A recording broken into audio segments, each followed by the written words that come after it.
Bag Boxing. It's the one and only Blazer Flair. Woo! What's up, everyone? It's Nico Ali Walsh. I'm here with Heavy Boxing TV. That's the spot. Yo, what's up? It's your boy Zach, Super Juices out here in the world. I'm giving a big shout out to my home team, Heavy Bag TV. You heard? Keep it live. This is Showtime Sean Porter, and you are watching Heavy Bag Boxing. What's up, man? It's the amazing Keyshawn Davis. Shouts out Heavy Bag Boxing TV, man. Y'all lit out here. Keep doing y'all thing. Teach a man how to squabble.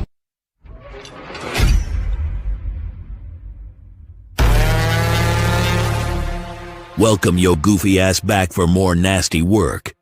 Around here, we got it for the low, you dig? It's the Boxing Trap Podcast. And now, here's your host, a rich woman's lover and a poor woman's dream.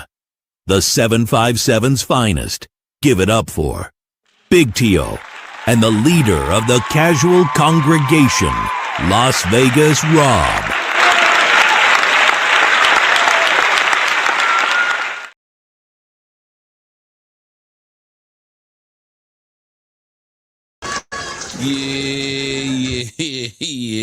Yeah, with my brother. Yeah. What up, you too? God, it's been too long. What up? Yeah. What up, you too? Big T Heavy Bag TV, man. Get your super goofy asses in here and hit the bag. Back like we never left. I'm sorry for the wait. If you've been waiting on your boys, but we back, man. Of course. Rob, Las Vegas Rob's in the building. What up, Rob, man? It's been too long. What's good, man? We back like we forgot something, but guess what? We found it, and we ready to go. Let's roll. Absolutely, man. And as always, if you're looking for a boxing conversation you done messed around and stumbled on to a great one, man. We're going to put on a great show, of course. And listen, it's been 2 months, man. Rob, can you believe it's been 2 months, man? Man, time flies when you're having fun. Months. Or as Janet Jackson said, funny how time flies. Shout out to Janet. For sure, man. But listen, life be lifing, and like real life is always gonna take priority. We are not in a position where we could just eat off of YouTube, and we got jobs, right? But of course, the passion is burning. The fire is burning. It's always there when it comes to the love of the sport. And we always gonna be here. We're gonna return, man, and hopefully we'll have a good run this time. All right, we're gonna jump right into it, man. I got some hot topics that I definitely want to touch on that I miss, and I'm gonna keep it a bean. I have not been able to keep my fingers on the pulse of the boxing world. So if you're watching and you would like to jump on the panel and join us, please do so, because I need intel from everybody. We're not even gonna save it for that segment. We'll have you jump right on in right now. Real quick, let me get to the chat and see who's already here with us rocking out, man. My Geyser, Mark Wynn, the Australian loves in the building already. What up, my brother? What's up? Yes, sir. Seti's in the building. What up, Seti? What's up? All right, man. Let's get to it, man. Hot topics. Let's jump into it.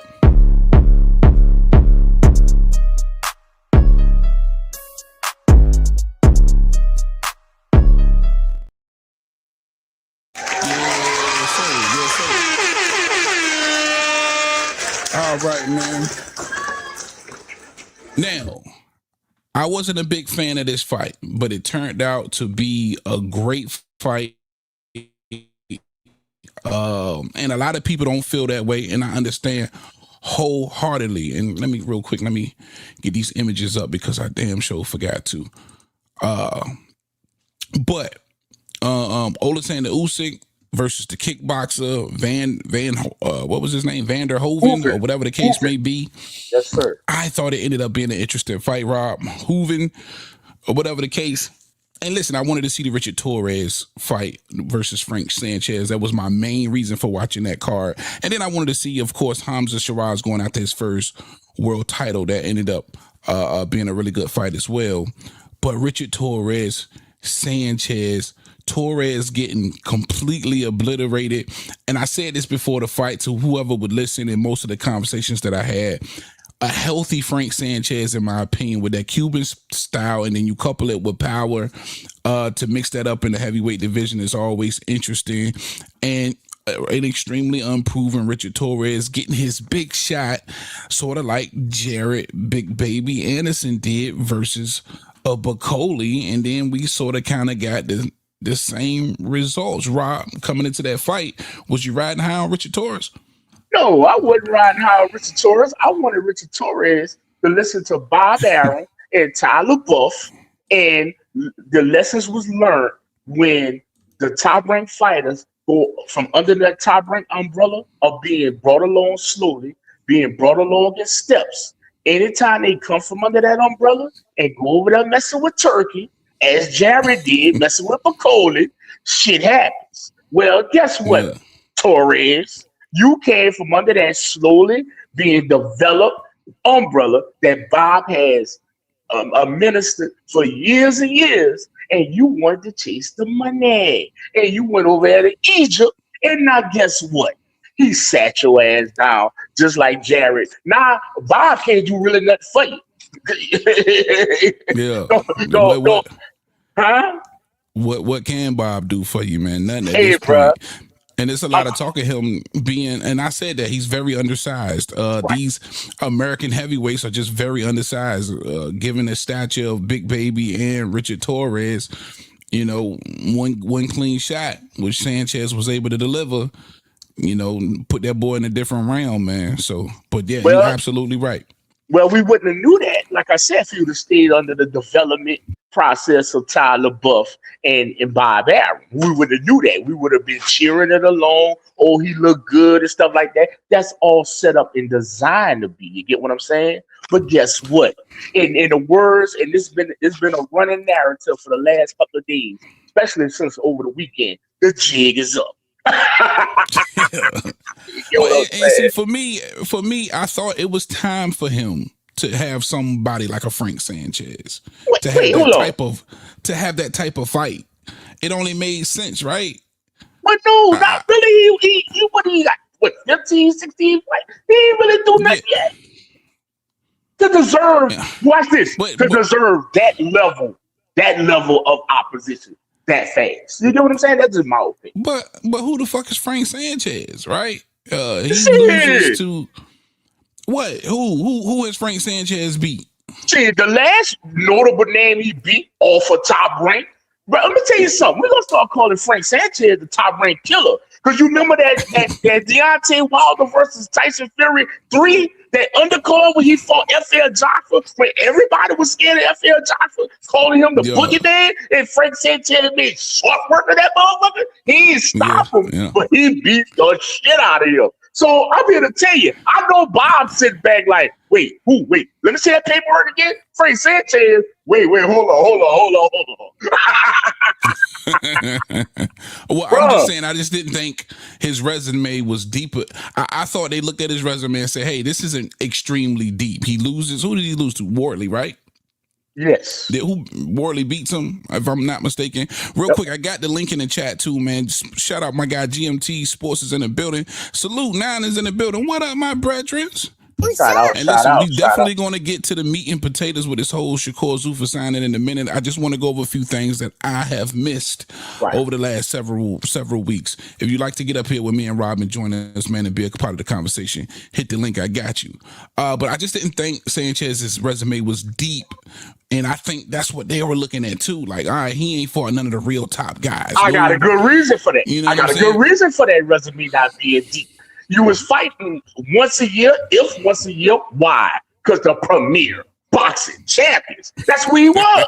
I mean, let's keep it real. Yeah. I mean, Al was sick, and we're gonna say was. We happy that he back and he coming back at it. We're having in Vegas. He back walking around. He's doing this thing. He's doing business again, taking a little of the realms away from Mr.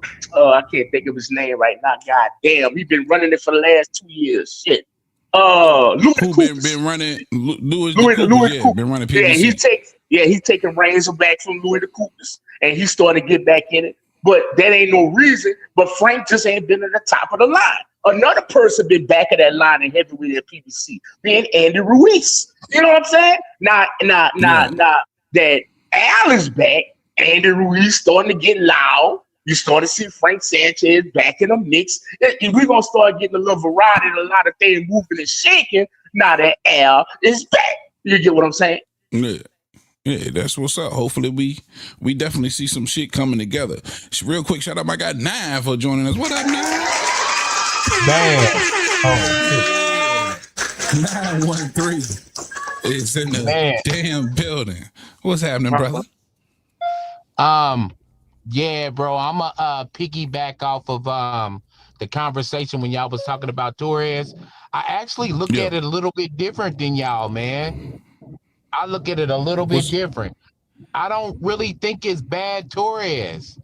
I think if y'all look at the grand scheme of things, I think Top Rank is so thirsty to be in the heavyweight picture because there's a lot of money to be made. It's a lot of turkey bags to be made. And when we think about it though, man, when they invested, bro, in all they new stock, he pretty much took all the lighter weights of the U.S. Olympic team, the Keishans, you know what I mean, those type of guys. Yeah. You know what I'm saying? And I think they so thirsty to throw their hat in the heavyweight picture, not realizing that damn, look at Anderson. He was not a heavyweight, he was a fucking cruiserweight. Look at Torres. He was not a heavyweight, he's a cruiserweight. These guys are physically small. Well, hold on. Yeah.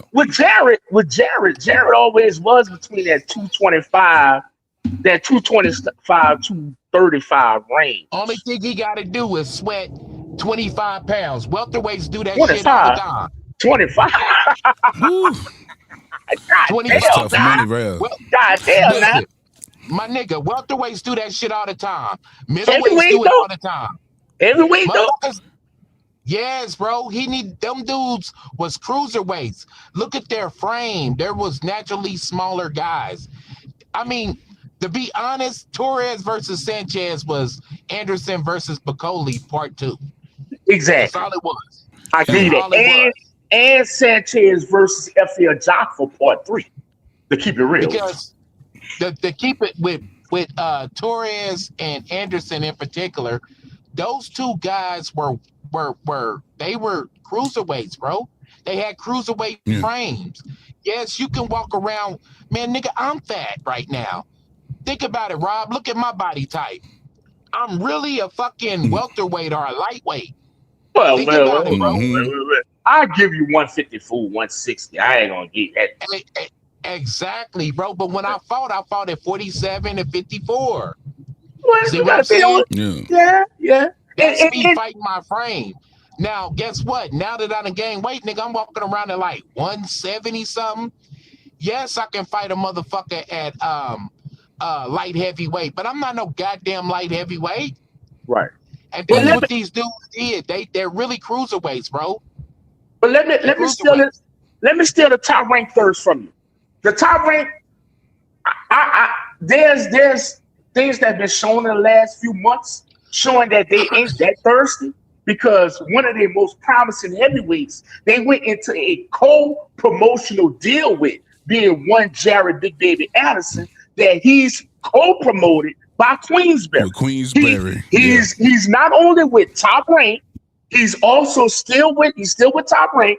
He did Bob did a co-promotional deal with Frank, and he also has another promotional contract with one Antonio Leonard out of Houston, Texas. So he has 3 promotional companies. You get what I'm saying? So shout out to Jared.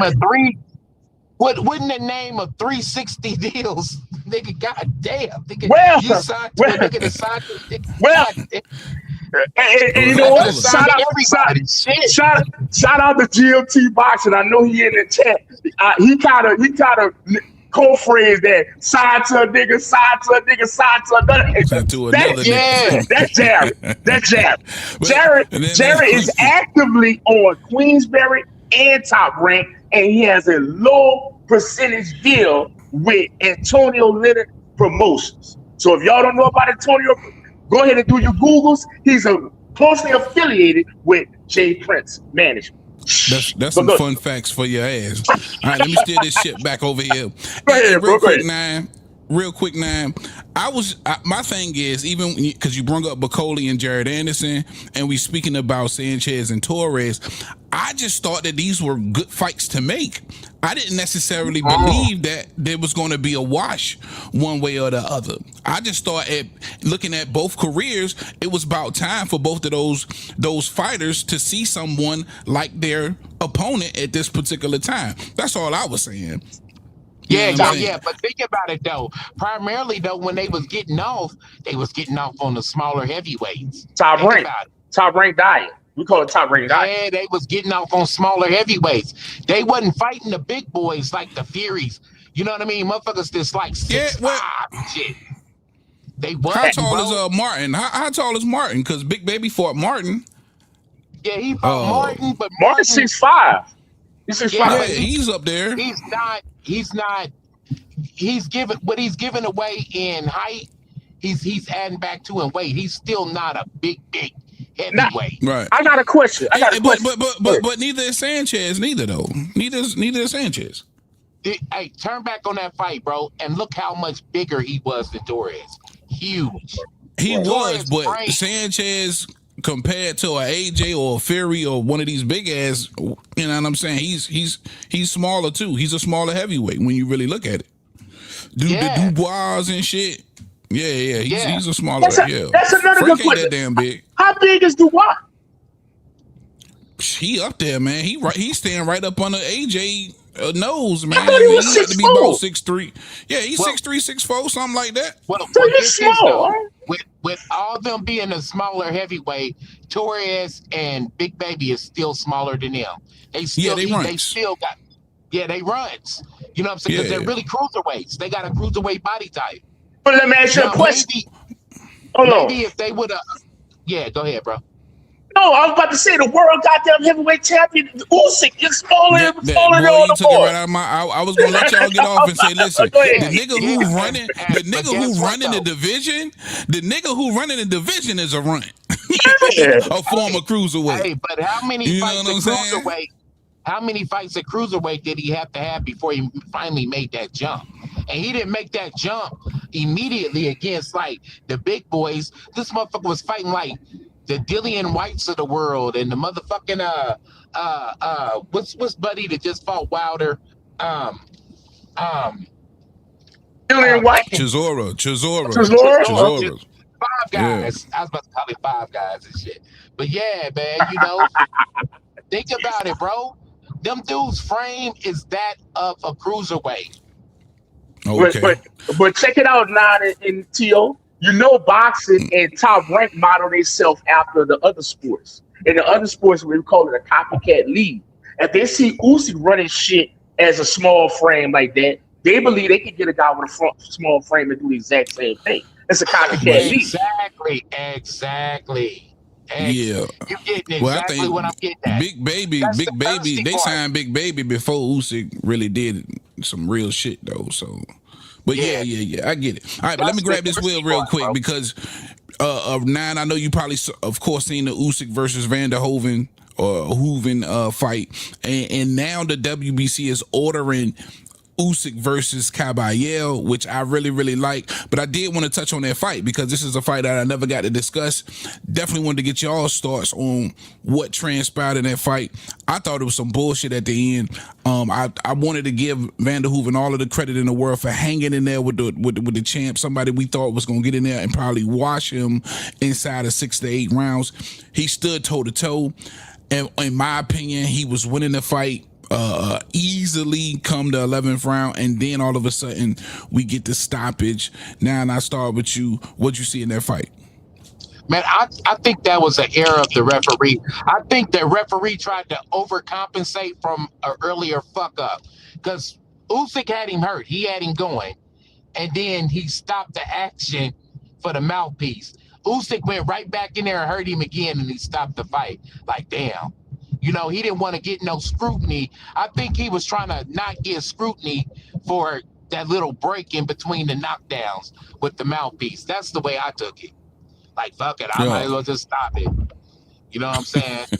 So, in your opinion, early stoppage, bullshit stoppage? Nah, but he was on his way out. He was out. He was gonna go. It wasn't nothing he could do to get out of that. Yeah, Usyk would have stopped him. You don't think he survives the 12th round? That's what you were saying? Not at all. Okay. Not at all.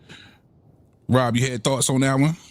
Man, I ain't watch that bullshit. Man, I'm a casual, man. I represent the casual congregation. That shit got no play in that motherfucking rock. Fuck that. Yeah, that was a hardcore fight. At the very least, a hardcore fight. I'm gonna call bullshit on the stoppage. I think at some point, boxing had to save face because you had a guy who only had, I believe, one professional boxing match in his career, getting in there with the world heavyweight champion who's ran through everybody and getting beat pillar to post, in my opinion, for 11 rounds.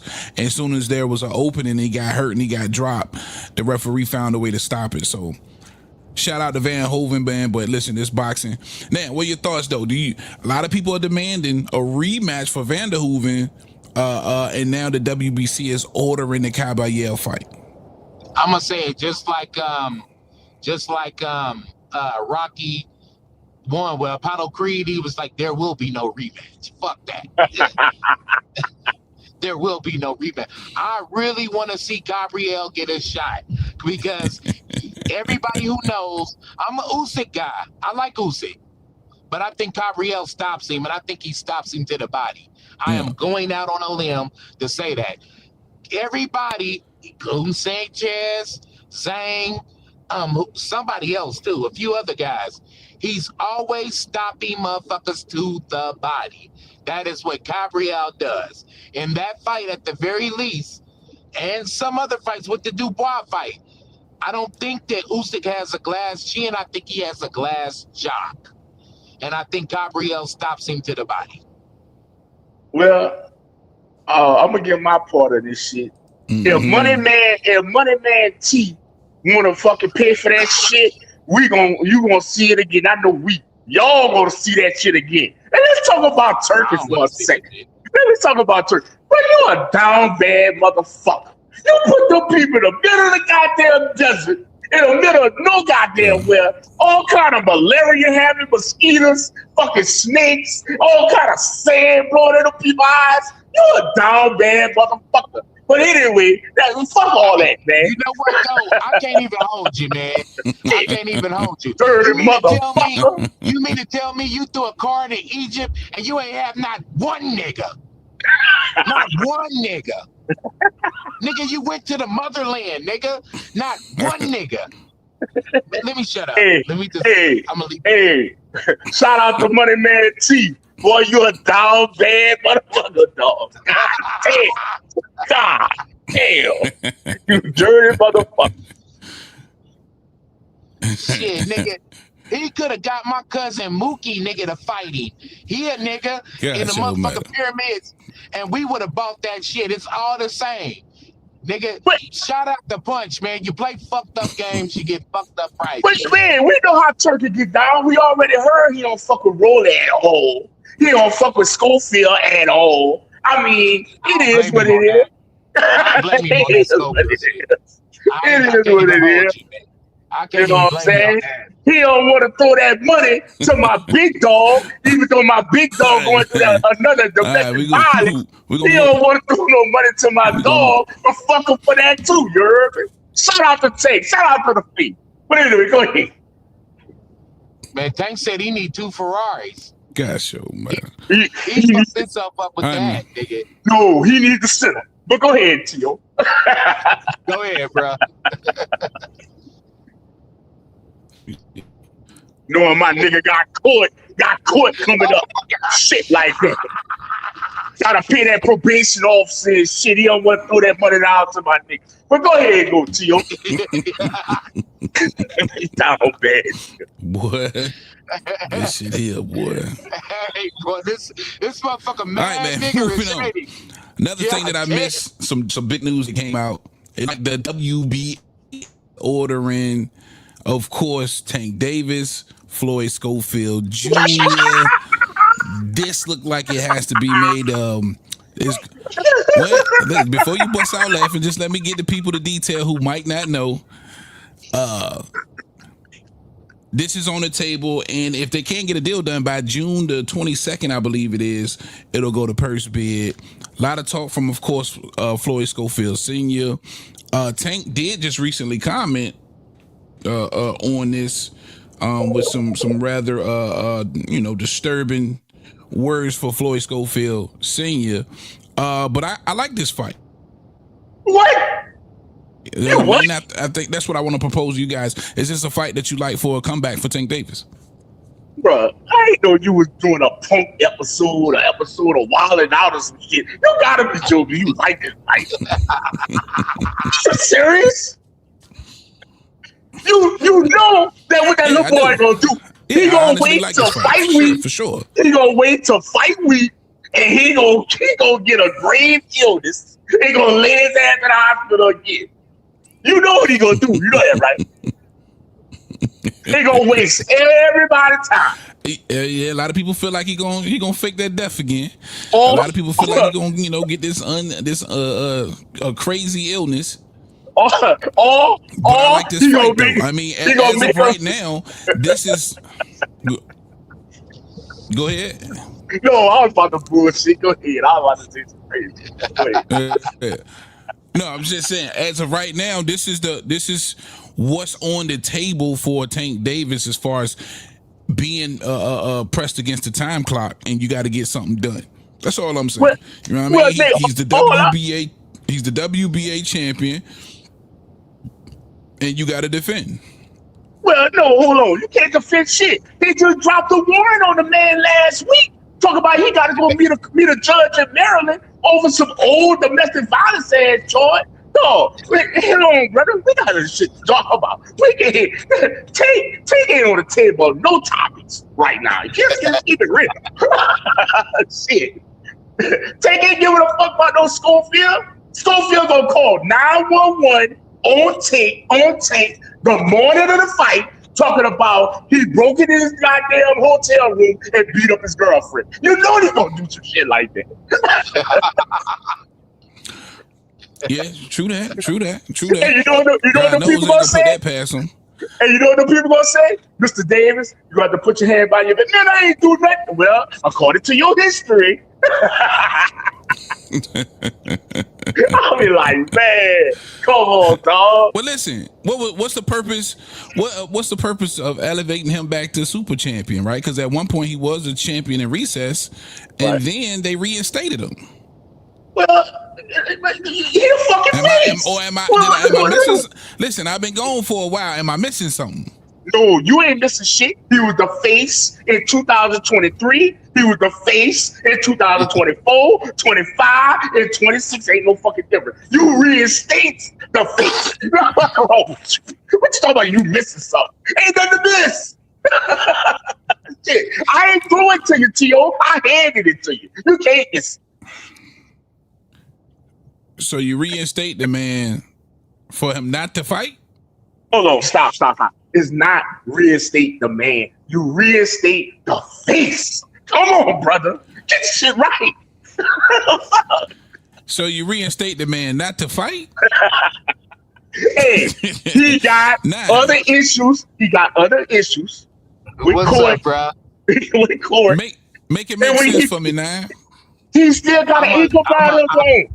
I'm going to say something, man, with a quick little disclaimer, man.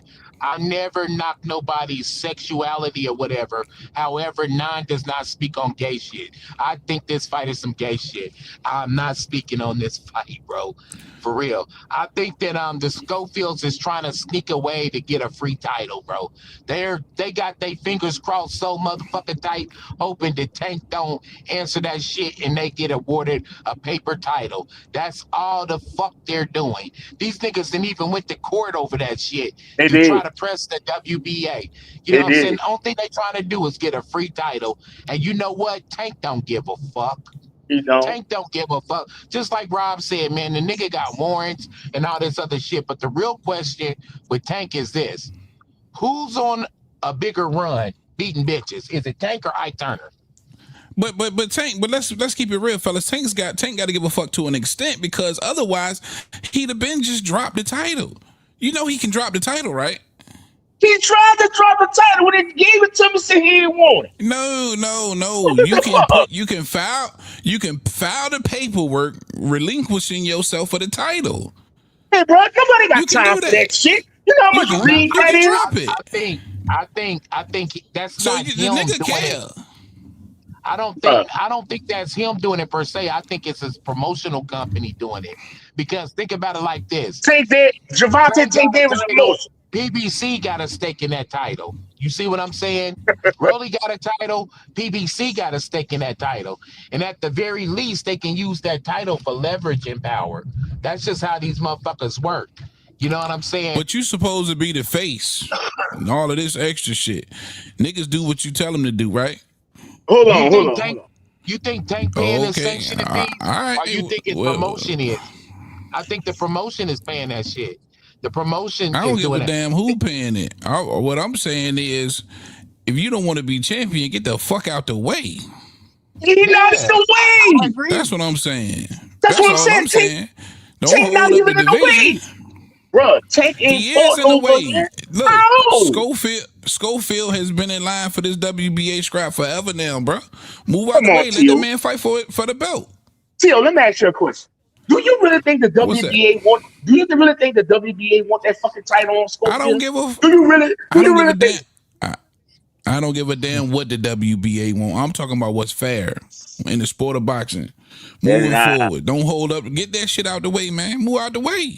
It seems like you got an issue with the WBA more than PBC or Tank. Seems like to me is WBA doing that shit. Keeping it real with you. I think Tank, man, listen. Tank gonna when they call his name down the aisle, guess what he gonna have with him? That fucking belt. He want that belt. Man, you ain't never see him walk. You ain't never see him walk out with that shit ever. What? When you ever see him walk out with that belt? Oh man! Hold on, it had that belt on the table and everything. No, I said walk out with it and post fight interviewing had that motherfucker on his shoulder. Next, show me a time.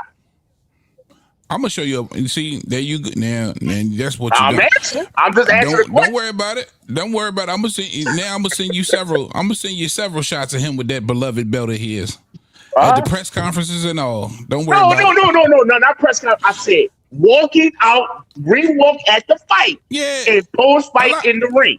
That's all I'm asking. But a lot of niggas don't wear their belts to the ring, man. You know somebody else be holding the belt, and somebody else gonna be holding his belt. The shots I'm gonna send you.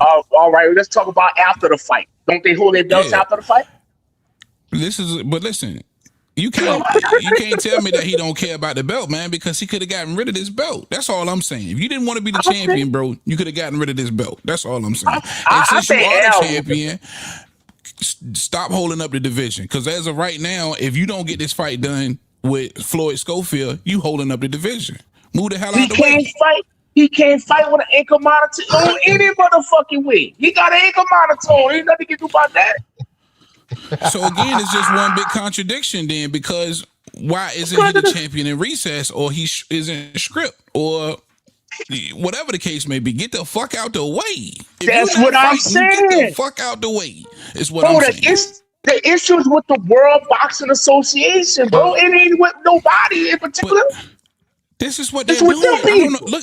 Look at the screen, bro. Look at the screen. Order. Yeah, you got until June 22nd to make the fight. That's what, what they're doing about it. The WBA want that motherfucking man on the right hand on my right. They want him in the ring so fucking bad they'll order him against any motherfucking body at this fucking point. But guess what? The man that can't get in the ring, he got corners. Well, just keep it real. We gonna see come June 22nd.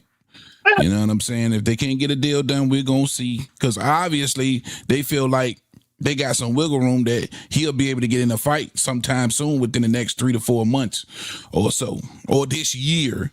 You know what I'm saying? I'm guessing they figuring the legal situation to be over to go ahead and make this fight for this year sometime. Now, hey, I'm about to tell you something. Don't make Al do that shit he did with Fundora.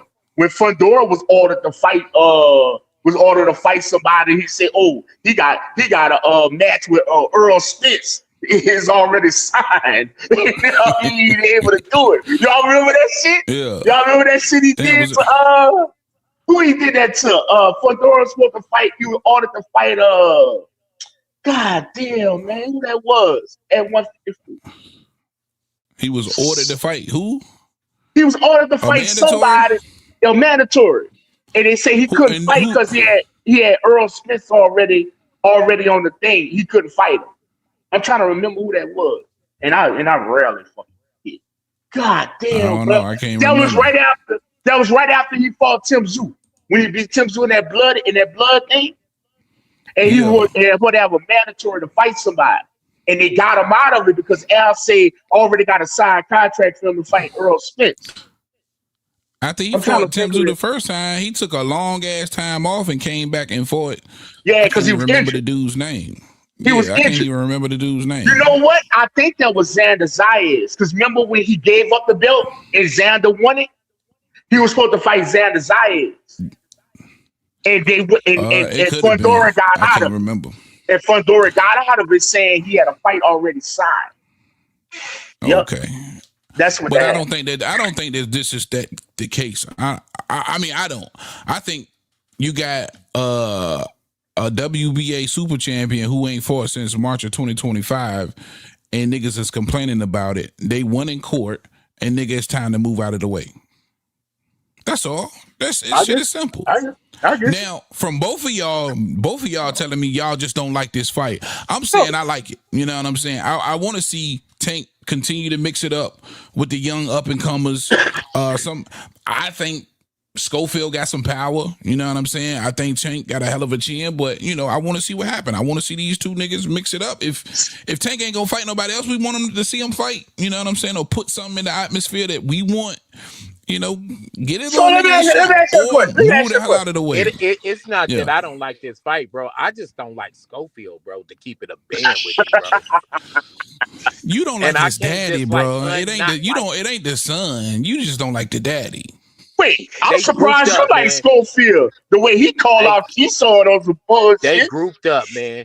And you know what? I'm not about to be going to another Shakur incident with them Schofields, man. A motherfucker and robbed you and nigga the police and cheaters call. All kind of shit. Come on, bro. At some point, that shit is far-fetched in a month. Hold on. My bad, Nine. I'm not talking to you. Go ahead. I'm just thinking of something. But like I said, though, that shit's so far-fetched in a motherfucker. And I got to lump Buddy in with his dad, bro. Because only thing you did was nod your motherfucking head and not say shit. Nigga, you are the fighter and you are the man. Sometimes you got to pull your dad aside. He's a kid, man. He's a kid, man. He's a kid. The boy like 22, 23 years old, man. How old is his daddy? Like 22, 23. Oh, he older than that. He got kids his own self. No, he ain't. He do got a kid. He got kids. Yeah. He got a kid? He got kids. Nigga, when you gonna take the training wheels off? Nigga, you a daddy. Bro, I was a father at 16. Fuck all that. Man, let me tell you something. This fight don't remind you of Frank Martin in Tank. This don't remind you. Thank you. Like really, Tio. I'm talking to Tio. Tio, it don't remind you of that, bro? Oh. Yeah, I mean, shit, Frank probably had a little bit more experience than this nigga though. You know what I'm saying? It's cool. It's cool. You know what's gonna happen? Shout out. Is Slick and GMT still in the chat? You know what? I got a shirt that was expertly made by tflex.com of Frank getting laid the fuck out by Tank. I'm just gonna give you another one. I'll type in at tflex.com and give you another one. Laid the fuck out with fucking Schofield. Laid the fuck out by Tank. We can do that. It's all good. And Rob knows what I'm talking Frank about. was scared. The only living Frank Martin fan you ain't heard from this motherfucker since, huh? It's the only living Frank Martin fan in the whole entire world. Nigga ain't heard from him since. I don't know if that nigga's dead or alive. Right. We gotta see how Floyd Schofield Jr. approaches the fight, man. Because I think Frank got beat before the fight ever happened. You know what I'm saying? And I think Schofield gonna be beat before the fight happened. I'm not so sure. We gotta see. I gotta look into this. You know, man. Check. Hey, fellas, I gotta check this nigga's temperature. Did you know this though? This is what the dad is saying. Literally. Read between the lines on certain shit. Nigga was on Mill City and he said, only thing, win, lose, or draw, only thing I gotta do is get my son to finish the fight. Because if you fight Tank and you go to different distance with Tank, you're a star. Shout out to Only Pitbull thing I have Cruz. to do is have my son win 12 rounds. Go 12 rounds, win, lose, or draw. So he's literally Well, that's telling you he because ain't got no motherfucking snowball chance in hell. He's literally telling no, you no. his whole I goal think he's is trying to to give go you the. 12 I rounds. think he's trying to give you the perspective that Schofield is young enough to take a L and bounce back, but it's his opportunity. It's here. I want to take my opportunity. You know what I'm You don't saying? talk I'm like in that, bro. line. I'm You in don't line talk for the like that. title. Tio, bro, you don't Man, talk like that when you're trying to be competitive for a world title. You don't talk like that. Nah, You don't, bro. it depends on how you receiving it though, because I'm I think receiving it like the nigga for we talk verbatim. like we yeah. I get it. But I'm saying I think his dad is looking at it. Listen, this is one of the best. It's Tank Davis. Even if we come up short, we win it. get the fuck Even if we out of come here, up Well, short, man. see that that's that basically proves what my he's point. saying. See, now we're going in circles, bro, because that proves my point. That if you can't convey your information any better than that, then guess what, Pops? You need to shut the fuck up. But you got now, so we're gonna discount all of the other times where he felt he's come out and said his son's going to beat Tank, he's going to stop Tank. So we just gonna ignore Yes. all of those times. Yes. Because he was lying. And guess what? Nigga, if you trying to aspire to be We got to Lamont give it Roach, context, motherfucker, man. We got to give ah, it ah, context. ah, ah. Given the question that he answered and the manner that he answered it in, he was just basically saying, listen, it's a win-win situation for us. The pressure is on Tank Davis. We have nothing to lose. That's what he was Man, conveying, bro. he got That's everything all. to That's what lose. he. I'm about to tell you what's No, going to he happen. don't.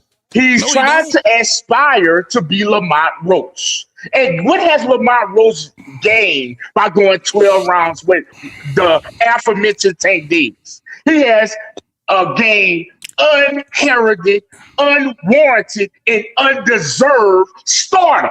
This son of a bitch ain't win a fight since 2024. What the fuck? Fuck Lamont Roach at this point, my nigga. But Lamont Roach just knocked out Knock Ramses out who? Bartholomew. Ramses Bartholomew last year. What are you talking about? No, he did not knock out no fucking Yes, he Lance did. Bartholomew last year. Do you do No, your no, no, no, no, Googles? no, sir. No, sir. Do No, your sir. Googles? He fought in 2025 last March against Tank Davis. His next fight was in December 2025 against Pitbull Cruz, and he's still awaiting a motherfucking title fucking Who fought opportunity. Pitbull? I don't know how. Frank Martin Look, didn't fight I'm talking. Pitbull. No, I'm talking about Lamont Roach. I ain't talking about no goddamn Frank Martin. Fuck Frank Martin. Oh, I We thought you talking said about it was. Lamont I thought you were Roach. still talking That about son Frank. of a bitch. How No, the I'm how the talking about hell, Lamont Roach. bro? No. Hold on, time out. We not Yes. pivoting. I don't even know how the hell we got on Lamont Roach. Fuck that. We not. Because It's not I about to open up said, that can of worms. I, We not I about to said open up that can of Schofield. worms. I said No. Schofield is Don't get trying. this nigga started. Hold on. Yeah, I'm trying to say I'm not. Schofield, by saying the statement he made, just trying to No. go 12 with Tank, is trying to become the next Lamont Roach, unheralded, undeserved stardom. That son of a bitch got for going Hey, 12 rounds. could I say something real quick? He's a The Ain't way win veteran in a the you sport fight of explained since it, boxing and staying 2024. employed. Tio, bro, The the link way is in you the chat, explained it, fam. Come on up. Fuck out of here, son of a bitch. Fuck Go ahead Lamont now. Roach. My bad. the He way didn't you got in it. Go explained it, ahead. brother, you a real nigga. You Tank know what I'm fans is saying? scared as You hell of fucking Lamar Roach, you bro. a You real scared nigga, of so you what? explained it the way a Hold real on, nigga guys. said it. Hold on. Let 9 get off and then punch. I'm coming to you. Yep. But you a real nigga, bro. So you said it the way a real nigga would say it. The father didn't say it like that. He didn't say it the way, like, yeah, man, it's a win-win. No, he didn't say it like that. He Oh, did okay. not. He He said said it a kind of, coward. He was cowarding when he said it. yes, you said it the way Okay. a real nigga would say it. No, Okay. nigga. No. Okay, got you. Punch Talk is in the building, man. Gosh, it feel like it's been Shout out forever. to What up, Punch, man? man. Shout out to Shout out Punch. to my guy Punch, man. Look, bro. Yeah. My brother. Oh Appreciate you yeah, man. joining You us, know when I Punch. seen my niggas was live, I hopped right up. I'm part of this conversation. What's up with my niggas, man? Good to What's see y'all good, back. man? What's good? What's up, Punch? Chilling, man. I'm happy y'all back in the motherfucking streets. Word, So, my bro, I nigga. didn't even know that Shakur signed with these niggas. I seen the title like, oh shit, bro. I've been busy as Yeah, hell we all gonna get there. goddamn day. We gonna get there, Punch. But Oh, first, all let me right, get y'all your ain't thoughts start on talking this. about it yet. Cool. Yeah. Let So me get your thoughts on this. all I'm Looks hearing like is about the Schofield tank thing, right? Yeah. Looks like the WBA has ordered Tank versus Schofield June 22nd. They got until June 22nd to make this fight, or it goes to purse bid. And I was just asking, man, what's your thoughts on this fight? Because I like this fight. I like the fact that he'll be fighting another young, hungry lion. I like Floyd Schofield Jr., not necessarily his dad. You know, I think his dad, you know, he might do a little bit too much talking. He rubs a lot of people the wrong way. But as far as Junior goes, I like him. But your thoughts on this fight, and it's something you want to see? Yeah, man. I don't mind seeing the fight because I want to either see if Kid Austin really got it, or I want to see the nigga get humble purely because I don't like his dad. I'm not gonna cap. I'm a little biased, but at the same time, I don't think he's ready for Tank, bro. I don't, not at all. Okay. Like just because, just like what just happened with Ray Ford, you know, Shockey Foster, like that. Foster was a humongous step up for Ford. That's what Tank gonna be for Kid Austin, bro. Yeah. That's For not sure. like that's not like a little step up. That's a step from all right. Now you at the lower level of the mountain. Now you down there to the top of the bitch like that quick. Are you ready for that type of competition, well, nigga? I want to see because your dad apparently your dad think you is, nigga. I don't. The whole Shakur Right. Stevenson shit, nigga, don't got me. I'm not sold on you, guy. So I need to see this. I Yeah. need to see this fight, and I want to see if. But again, I'm not.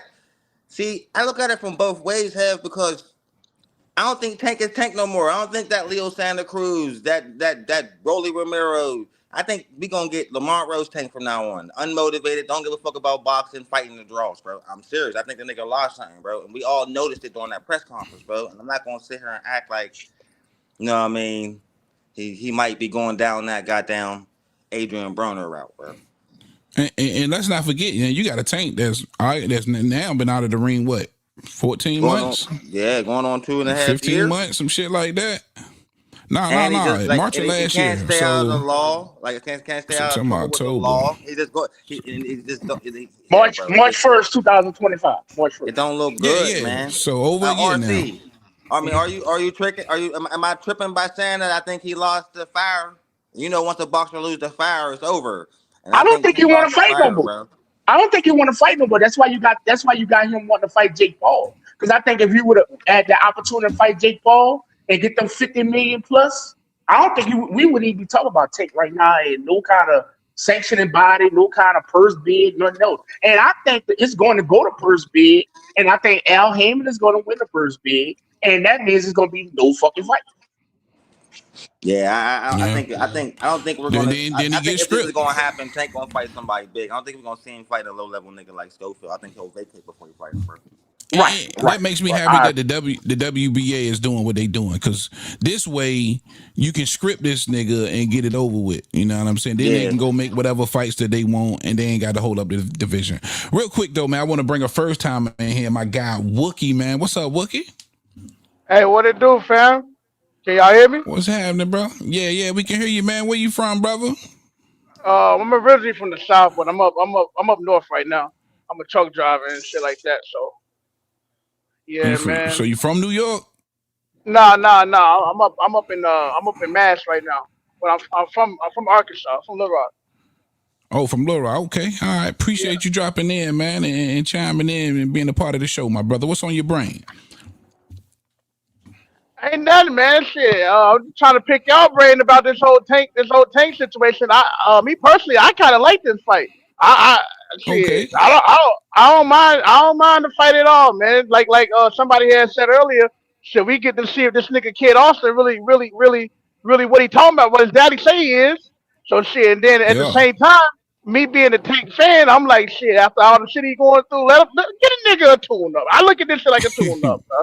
Get a nigga. Let my nigga get a superstar, man. Let him go ahead and knock off, dust this nigga off real quick. Or if he don't dust the nigga off, shit, it's a win-win. You feel me? If he don't dust the Yeah. nigga off, then I'm down now. Shit, I'm gonna be following that Kid Austin train. It's something to talk about. Give us, you know what I mean? Give us some shit in Boston. In boxing to talk about. Absolutely, man. That's why I like the fight as well. And then listen, like you say, it'll be some sort of tune up for Tank Davis to get lined up for something else, knock the rust off at the end of the day, and then we really get to see what Floyd Schofield brings. And look, he might provide such an entertaining performance versus Tank Davis that he earns some type of stardom, right? Oh, come on. When you, I'm just saying, when you think about Frank Martin or you think about your boy Lamont Roach, you know what I mean? I think people have Cruz, don't forget gravitated. about Pitbull. I don't know that. Pitbull I don't too. know. I He think might go people a have little bit above. gravitated towards those guys, and they have became names in the sport because of valiant efforts versus Tank Davis, right? Right? If somebody, if you can display your skill set and you match him up against Tank, and he's not able to, beat you definitively or knock you out, that says a lot about your skill set, bro. At the end of the day, or you disagree, RC? Let me tell you something. This fight, if it was to happen, would give me an opportunity to get another T-shirt. Thank you, sir. See what this nigga here. Wow. This nigga here. Another nigga laid the fuck out. You want me to go upstairs and get my Frank White T-shirt? I got a Frank White T-shirt. But it laid the fuck out. To bullshit, man. I ain't gonna lie, man. I like this motherfucking fight. I'm not gonna lie. I like it. I'm like, I'm hoping I that mean, this if shit Tank comes didn't up. lose the fire, bro, he should be all right, man. But I don't think he got it no more. So it'll be a shame for a nigga like Kid Austin to give Tank his first loss, bro. That's kind of why I like the fight. That's kind of why I like the fight so much too, is because I think Tank is, what I mean, he losing the step. It's some shit going on, and I think that shit with all this shit going on with Mama Hofield, Mama Hofield, Yeah. shit, we might as well. Yeah. You know what I mean? More We get drama, the more opportunity drama. to shut that nigga up for sure. Yeah, But more than yeah. anything for Yeah, me, man, that nigga's voice when I is think just about the annoying. mechanics of the sport, you get a chance to keep 135 moving, keep the WBA moving. And listen, he only got one fight against a former world champion, I think now, and that's Tevin Farmer. And you going straight to the deep end versus a Tank Davis. So again, man, if nothing else, we get to see what Kid Austin is made of. I like that, man. Fuck it. They've been hyping him up. He's been headlining with Golden Boy. They did the deal. Let's see what he got, man. All right, guys, I'm gonna keep this train moving, man, because I ain't got all night for sure. What else did I want to go over with you guys? Oh, yes. Just past weekend, and I'm sure all of us, of course, checked out Shock versus Raymond Ford. I did pick Shock to win this fight by unanimous decision, but he did win by majority decision. And I never got to ask Punch, who'd you take in this fight, and Wookie, who'd you take in this fight? I took O'Shaquie, bro.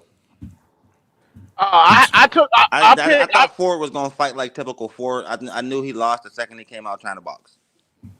I pick Oshaki too, but I was more so surprised by Shakur's reaction because he kind of put his foot in his mouth, you know what I mean? And we all was waiting to see how he was going to react to that, you know what I mean? So I'm happy with the whole situation because now we get to see these two niggas in the ring, and I think that's a good matchup, bro. You know what I mean? So Shakur been talking. What'd you think of the fight though? Tell me what happened in the fight. I think the fight was. I think Shakur took control of the fight pretty early, bro. Like I think from the minute. I mean, leading up to the fight, bro, I thought Ray Ford looked intimidated, bro. I'm sorry. He just trying to play gangster and all that, but you could tell that's not you, nigga. You know what I mean? And I think the minute that, which was the first for me, that O'Shaquie threw that nigga out the ring, bro, he lost. He was intimidated from there. You know what I mean? Because if he would have clicked into, you know what I mean, forward mode and start coming at him like the dog we know he is, you know how he put that relentless pressure on you? He ain't do that till the end, bro. So once that happened, bro, I was like, it's over. And he couldn't get around the boxing skills of O'Shaquie. O'Shaquie was just a way better boxer. And you know what happened when the boxer fight the fighter. we ain't doing all that now.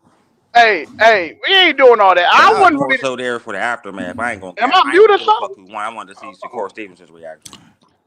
Nah, yeah, I think he's got a delay in his mic, but I hear you, bro. Go ahead. Can you hear me? Because I don't know. I don't know if I'm breaking up or not. Nah, you just talking over niggas. Wookie can barely hear you. I But go can't ahead. hear Go ahead, him. Wookie. Yeah, I didn't know he was Hey, talking. Wookie, can Yeah, I you hear you can and I you hear hear us, RG, but I Wookie? yeah, can't hear Wookie. yeah, I So can hear you. what Can I'm gonna y'all hear do me? is I'm gonna come back. Yeah, I heard I'm you. gonna leave and come back in. Yeah, do that punch. Do that punch. Yeah, Go ahead, no, Wook. what up? Yo, this nigga Yeah, done we hear fucked you. my Go shit ahead. up. Damn, Damn. Yeah. If you can't I hear gotta us. leave too. All right, well, come on. Go ahead and leave and come on back. Rob, what'd you think about the antics of Shakur Stevenson after the fight, man? Jumps in the ring, calls your boy a bum. What happened there? Nothing. Because they not fighting. This shit, That's what Manic them said. niggas ain't had nothing else to do in Houston Saturday night. It was kind of a slow night in Houston, and they all went to the fight. Brother, Gosh. this shit did not move a needle, and it did nothing for the 130-pound division or nothing else. Shout out to Edward Hearn, who put this shit together for Ray Ford because he wanted to gauge to see if he was going to drop Ray Ford or not. Well, Mr. Hearn, you got your decision. Mm-hmm. That's all I can say. Because Eddie Hearn has always have said, I'm going to give you 2-3 fights. And then he said, by that 4th, 5th fight, I'm going to put you into something very competitive to see if it's smart business for me to continue doing business with you. And I think that's what Eddie Hearn took a little bit of money because he wouldn't have much money to put this fight on. Took a little bit of money, put Ray Ford in there against O'Shaquie Foster. And shout out to O'Shaquie Foster, who has been begging Top Rank for the longest. He wanted to go to 35. He even now hollering, I'll go to 40. Let me tell you something about O'Shaquie Foster. Let's talk about O'Shaquie Foster versus Kid Schofield. How about that? Because I think O'Shaquie Foster beats the shit out of Kid Austin. You think he beats the shit out of Kid Austin? Sure do. Man, I think that'll be a good ass fight too at 35. I think I like that fight. I like that fight. Did you actually watch this? Did you actually watch this fight though? I watched the replay of the shit, man. Look, let me tell you something. I started, you know how you slide your phone and start skipping through shit? I started doing that shit. I really like this fight though. And there's a lot of people who felt like this fight was closer than what the scorecards did. I couldn't see the 114 for the life of me. But I did agree with the 8 rounds to 4. I think it was 116 to 112. I liked it, that score.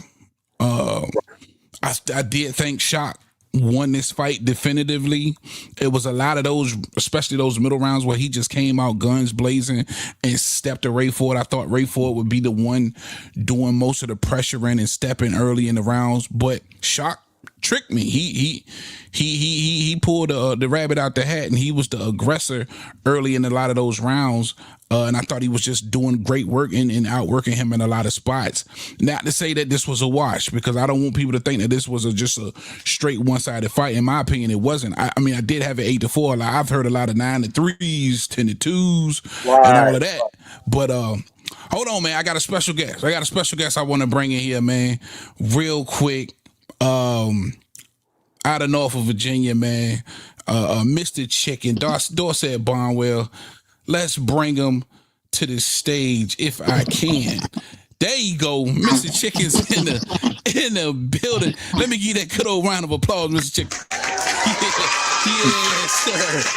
For sure. Now, for those of you who don't know who Dorset Barnwell is, do your Googles, man.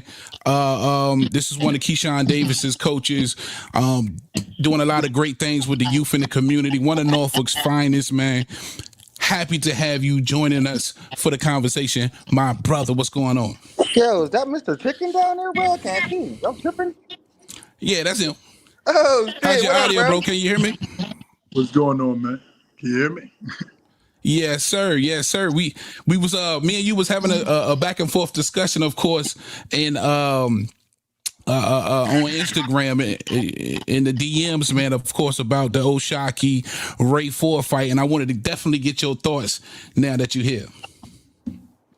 Oh yeah, I kind of made a prediction prior to the fight about like Foster. Everybody was keep on talking about how he was going to clearly outbox Ray, and as y'all saw in the fight, he didn't outbox Ray. He outworked him, if anything. I think the fight was of condition more so than technique. Ray, I could see that. I mean, I got to give Foster his credit. In the championship rounds and whatnot, he switched it into second and third gear and did what he needed to do to maintain his title. But I definitely think he biting off way more than he could chew by answering for Shakur. Absolutely. I think we all are in agreement with that. Especially saying that he'd be willing to go to 140, and if I feel like I know Shakur would definitely take advantage of that. I don't see him dropping to 35 if he's willing to see him at 140. Even though I think it'll be a better contest, more than likely still a wash, but a better contest at 135 pounds. Shakur is a natural 135 pounder. He easily makes 135, but it ain't even about like going down to like you said going down to 135. The stronger, faster fighter doesn't guarantee anything, and even if I think he's stronger, I think Foster, his style is like a Tiafimo style. He has pretty solid footwork. He try to lure people into counter punches, but his 1 and 2 punch combinations. 1 and 2 punch counters until somebody covers up. Then you will actually see him throw some combinations. But he's like Tiafimo, but he makes way more mistakes than Tiafimo. Yeah. And you saw what Shakur did to Tiafimo. Absolutely. Those patient counter punches that sit back and wait for people to come at them and do the check hooks and little uppercuts and step arounds and pivots. Shakur, he's too smart for any of that, and he's actually taller than Foster. And Shakur is one of those people that knows how to take advantage of that range. Is like he steps right outside of positioning where he can still hit and not get hit. He's a master of that distance, man. Yeah. And listen, he looked massive next to Oshaki. Now I know Oshaki was in fight weight. He was in fight condition, but he looked massive standing next to Oshaki in the ring. And so there's not very many advantages, or if any. I just don't think Oshaki has any advantages in a matchup versus Shakur Stevenson. Right. I'm still trying to. I'm actually trying to give him the benefit. I'm trying to think of something that he could do. But he really has no advantage over Shakur. And like I said before, Ray held when it came to actually boxing. He held his own against. It was extremely competitive. It was extremely competitive throughout the fight until the later rounds. In fact, the first half of the fight, I would have gave it to Ray. Like 4 rounds to 2, maybe. I ain't gonna lie, Coach. It was hard to see that. See, four rounds to 2. 4 rounds. The thing. I would say 4 rounds to 2, or look, maybe even 5 rounds to 1, because in the first half of the fight, the rounds that Ray won, he won decisively. But the rounds that you could have given to Foster, it was still competitive rounds. Yeah. It was still competitive rounds. He probably edged it out in the last 30 seconds, but Yeah. it was still competitive rounds. The rounds that you gave to Ray and the rounds that you gave to Foster in the first half of the fight. So you can't even get mad at somebody calling that a draw. I thought that Foster pulled it out, but you Okay. know, saying that it was 10-2 and stuff like that, like that was I thought that was. I think that was a reach. So you would agree more with like a 7-5, 8-4 kind of. yeah. I give the seven. I give the 7-5. I give the Okay. 7-5. But even 8-4 is, I mean, people gonna call me biased because I'm friends with Ray and Shakur and all that. But like I gave him his credit when I was giving the predictions. I said he's a great counterpuncher. He lures people in, but I also said he has the tendency with his footwork to go straight back in, and he lacks ring awareness, meaning he has the tendency to go straight back and before he gets to the rope, he doesn't step around the pivot, so he end up getting up against the ropes, and that's when those pressure fighters take advantage of him. If you see in his past fights, when he was in there with pressure fighters, a lot of those Mexicans, they beat his ass on the ropes. And I thought that's what he lacked in this fight, though. I was expecting for him to really kind of press O'Shaquie and get some of those moments in where he could put O'Shaquie's back up against the ropes, and you know what I'm saying. So I feel like somewhere, down the line, he got away from who he is, which I thought would have benefited him in this fight a lot in a lot of spots.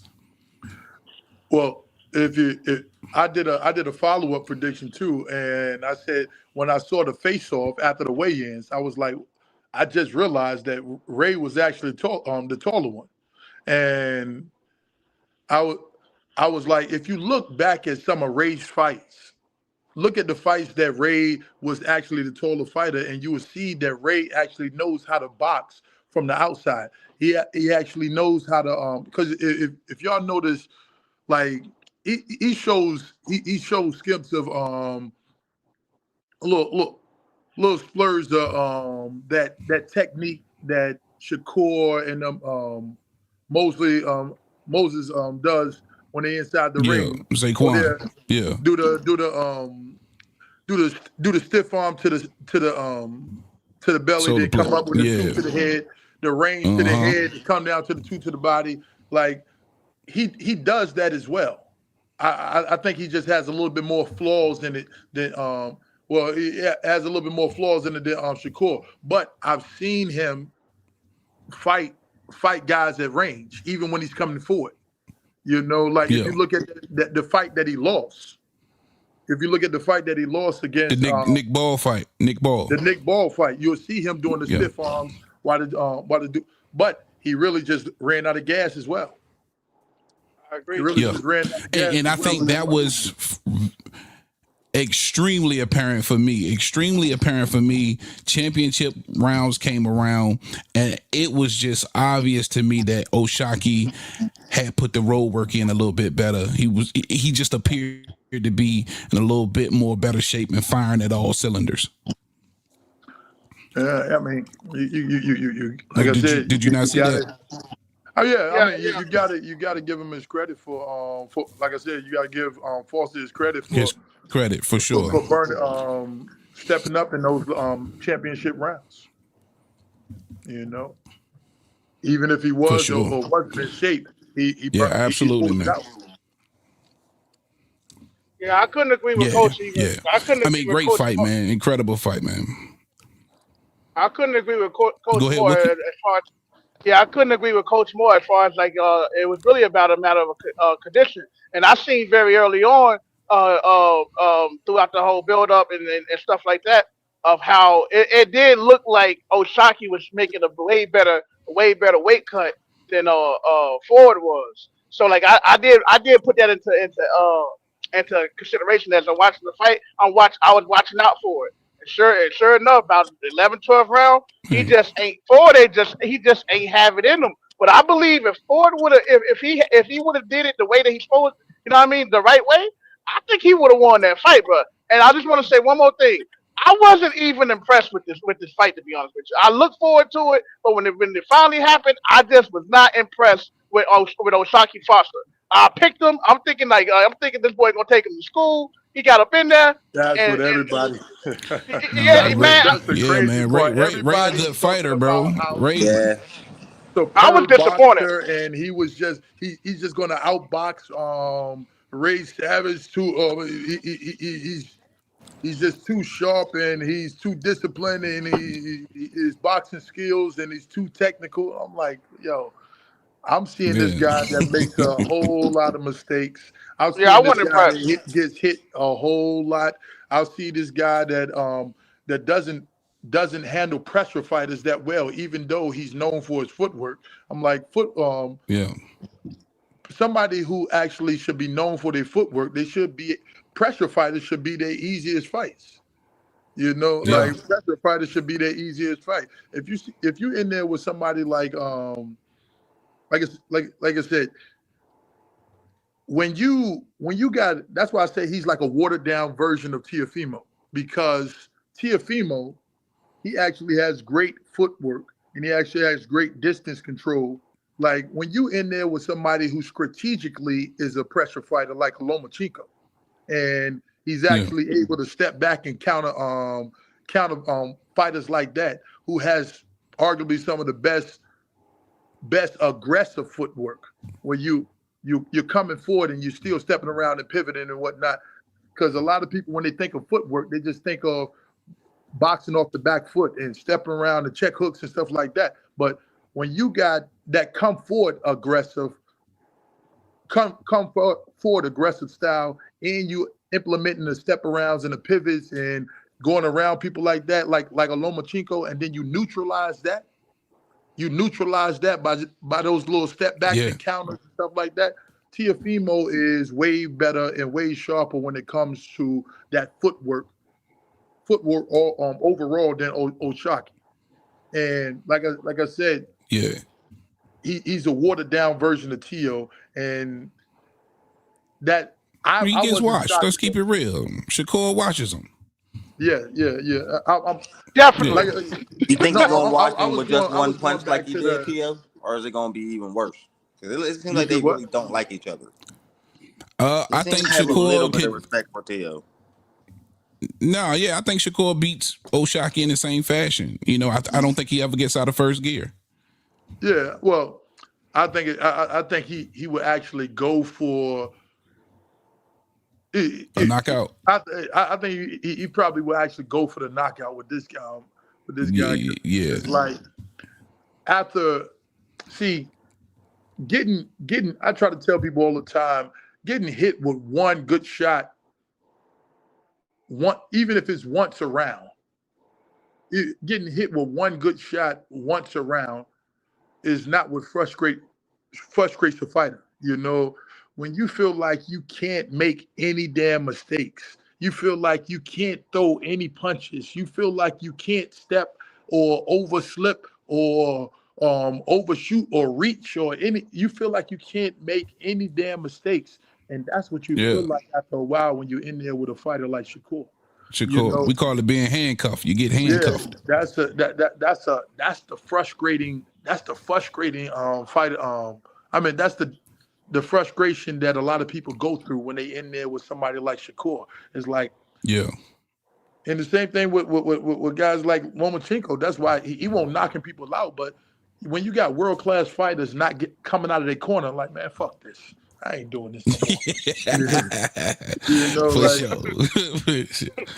But man, that was a great fight, man. Hopefully, and let me ask you this, man. First of all, I got to ask you, how excited are you to be reunited? You know what I'm saying, to an extent with Keyshawn. I think this is the second fight back now that you guys been back. Bo Mack and his crew's been out of the way, and he's back with the original guys. How exciting has that been for you guys, man? Well, being with Keyshawn, I mean, we never stopped being with the brothers, you know. Like Right. even throughout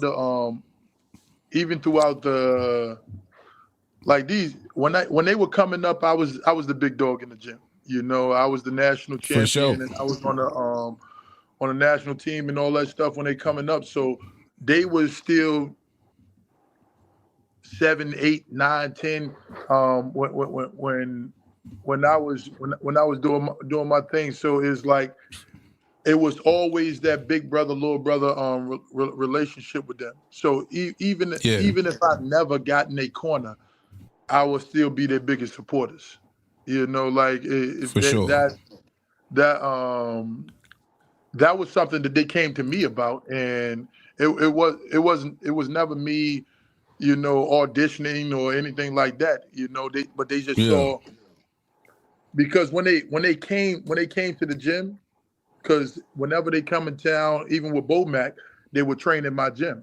You know, and shout out Military Circle Mall too, man. I remember you had that shit lit, boy. Yeah. You know what? I said to this day, you know, all the years I've been boxing, I've never seen a boxing gym inside of a mall. No, man. No. I've never seen a boxing gym inside of a mall. That ain't no braggadocious shit. Like, I've never seen a boxing gym inside of a mall. Man, it was dope, man. And we was all happy to be there to support, bro. That shit was dope, man. That was like, you know what I mean, something that had never been done and a spectacle. But yeah, dope. And real quick for my man, I see this my partner who runs the show with me. And this is a show I've been talking to you about, of course, in the DMs. That I definitely want you to be a regular on. But like he said, he had this easy work boxing in the mall, and shout out my man Twin. That was my first time getting out there because you put on the fight with Twin, and Twin came to me because what you don't really know is you used to be roommates with Twin, and I used to come to your house all the time and shoot pool. All the time, because when you walked in your crib, you had a pool table right there, and then all of your trophies and shit in there. I was like, "Yo, your roommate, Mr. Chicken, this nigga's a pro. Like, I know this nigga. You know what I'm saying? Like, this nigga hard, man. This nigga like 12-0, 13-0. What happened?" And then he told me the backstory because I hadn't met you yet, and but anyway, fast forward to easy work in the mall, man. It was just, man, what you did right there was just so inspirational, bro. And for cats like me to be able to come out there and support, and now what you're doing with the DB3 and gym, man, just salute, bro, just for holding us down here at the 757 for sure. Man, I definitely appreciate it, man. There's a whole lot of talent there's a whole lot of talent in the city. A lot of people are under the impression that you know, in order to be successful and in order to actually accomplish something, you have to leave the 7 cities, because a whole lot of people from the 7 cities end up going to train elsewhere. Right now, I got a heavyweight. I just got off the phone with him probably like a half an hour ago. He's on his way to China. He's #1 in the country on the national team as well. I've been seeing you post him. Yeah. He's on his way to China right now. He's ranked #1 in the country and #7 in the world. So we got another. He's about to, we actually looking to making that transition to from amateurs to pros now. And like I said, we've raised so many just from me and Randall alone. You know. Absolutely, coaches, man. Like, that coaching lineage. The number of national champions that we've started produced. off. Yeah. You know, so it's like we got the recipe for this.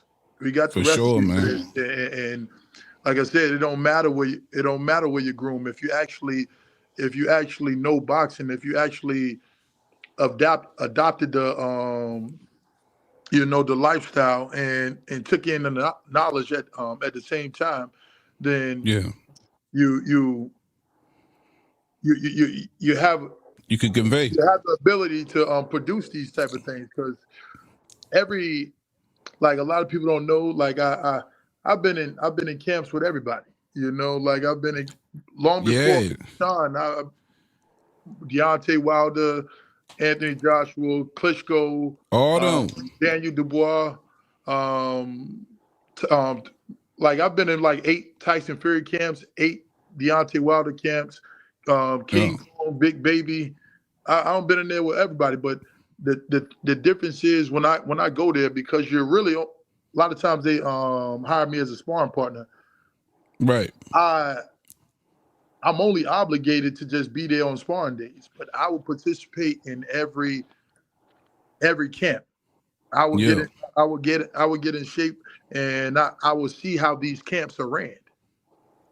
Yeah. I would see how these camps are ran, and I would take on the knowledge from each one of them, because my first my only 2 coaches that I've ever had were both elite coaches. Dan Campbell, who was the 2008 Olympic coach, and shout out Dan, man.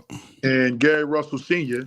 Rest in peace, man. Yeah, Rest in peace, Gary, those my man. only 2 coaches. You know, those were elite level coaches, and like one thing that that Coach Dan would always tell me was, if another coach tells you something, listen, you know, and if it doesn't apply, then it doesn't apply. But if somebody tells you something, make sure that if they're giving you advice on what to do inside a ring where where your life is on the line, then they should be able to withstand the questioning of your question. You know what I'm saying? Like, absolutely. If not giving me advice, I'm like, okay, what is that for? Okay, what I tell people all the time, be worth it. Be worth it. Absolutely, because man. If you know the purpose behind what you're doing, you're more likely to utilize it. And that's the only way you're going to move forward, man. Be worth it, get everything, soak it all up, man. Soak it all up. But look, though, while I got you, bro, I got to throw you in the hot seat. I definitely want to see if some of my guests got some questions for you. But I also want to start with this as well. This Zuffa signing. Now, again, I know you close to the camp, and you know, when you see Shakur sign this crazy deal that appears with Zuffa, what's your immediate reaction, bro? I mean, certain people that signs with Zuffa, you know, is, you got to recognize there's levels to it all. You know, you got somebody that's signing to a one fight deal, but it's co-promoted by Ringside. It's co-promoted by Matchbout and all of the above. So you say Zuffa, but it is like, wait a minute. Some of these guys, they got to sign a year-long contract, but a 2-year contract with Zuffa. But Shakur, he ain't signing no years or none of that shit with nobody right now, because he don't need it. You know, he's already a superstar. He don't have to. He don't have to do even if he just decides to sign one of these three fight deals. You know? Yeah, that's what's being reported today. I don't know if you've gotten the news, but as of today, they saying Shakur has signed a multi-fight deal with Zuffa where he could be potentially earning $15 million a fight.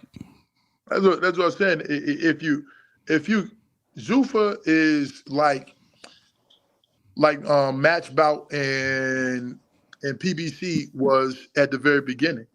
Oh, you mean Matchroom and PBC were at the very beginning. They was leading with their money. They was tossing out a whole bunch of dollars to build up their roster. Yeah, to build up their roster. You know, like they put people as the face of it. Like Dana White is basically like they ain't have to use another promotional company like PBC did Golden Boy. You know, you know, they got their own brand, which is Dana White. Dana White actually trying to start the league, but you know, Turkey. But Turkey is a whole nother, like, these are people that's trying to it's a whole lot of people with money that tried to that tried to hop in and boxing promoting, and it didn't turn out well. Yeah, it's a whole lot of people with money. But don't you think Turkey is kind of like the anomaly? Because when these other people that tried to hop in boxing with a lot of money, I think you got muted, bro. Can you hear me? Mic check 1 2 1 2. I can hear you. I can hear you. They can hear me. You can't hear me. Did you mute? Can you hear me, RC? I don't know. Yeah, I can hear you perfect. Or I can hear you perfect. It's you. It's me. I can hear you. Can you hear me right now? Can't. Let me try to refresh. Mic check. I think. Yeah, try Yeah, and he said refresh. it's you. All right. Let's see if we can get him coming back. But yeah, Rod, this Mr. Chicken I was telling you about. Yeah, I can hear both of y'all just fine.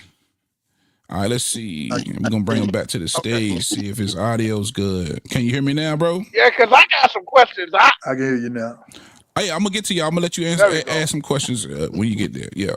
But no, I was just saying, I think Turkey might be the anomaly because you had these other guys that's had money and threw it in the sport of boxing, but you've never had somebody who represented a country with basically, from what we can see, is unlimited pockets, because pretty much everything they do, they're taking losses on.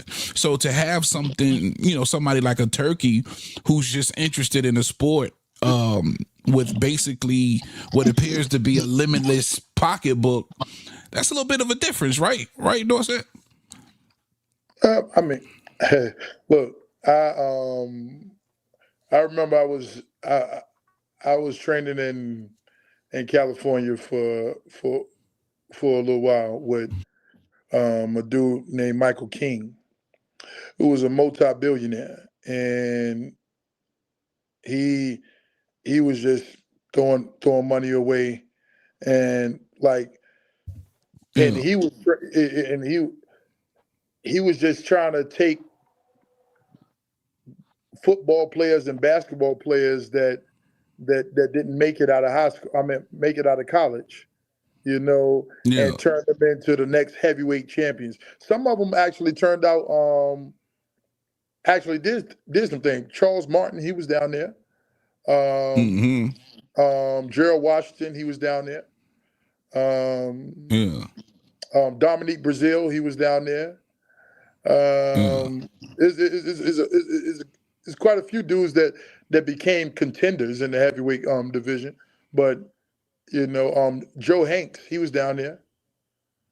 Joe Hanks was down there. But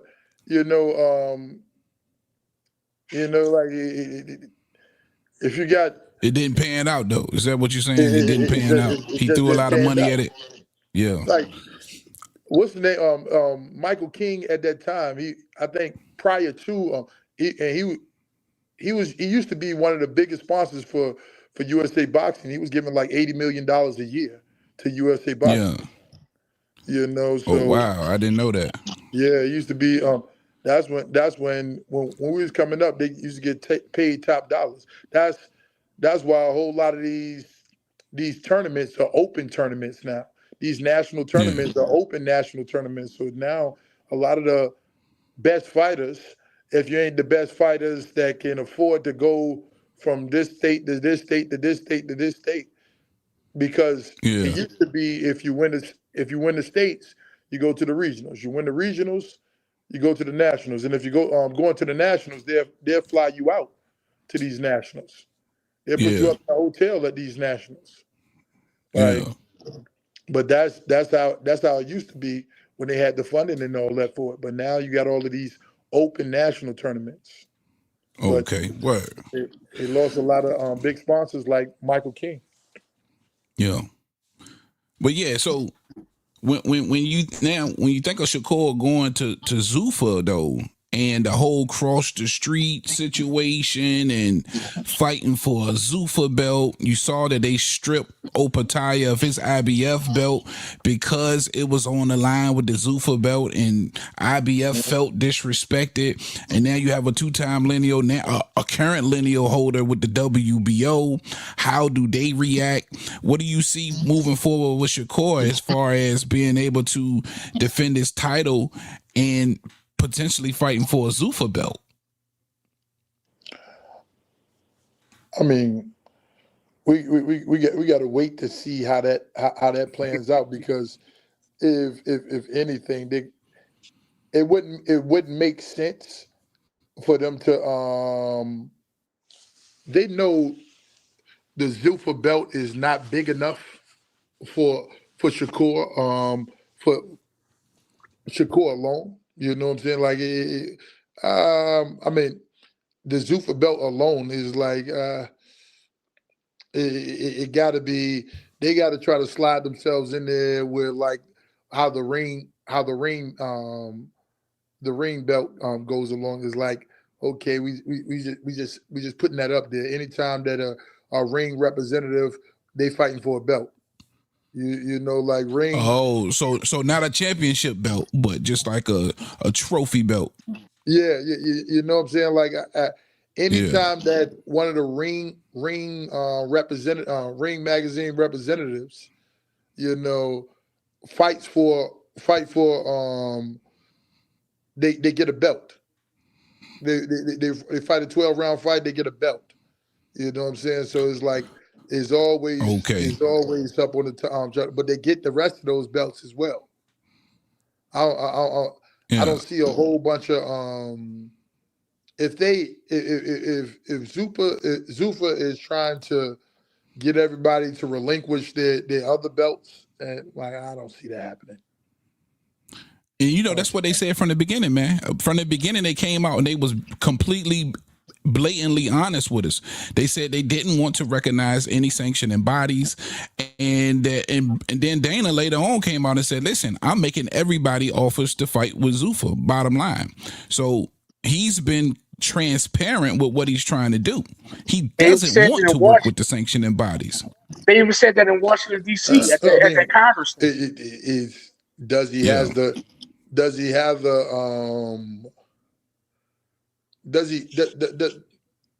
Dana is a great businessman, you know, but does he have the this is something that's been ran a certain way for a long period of time.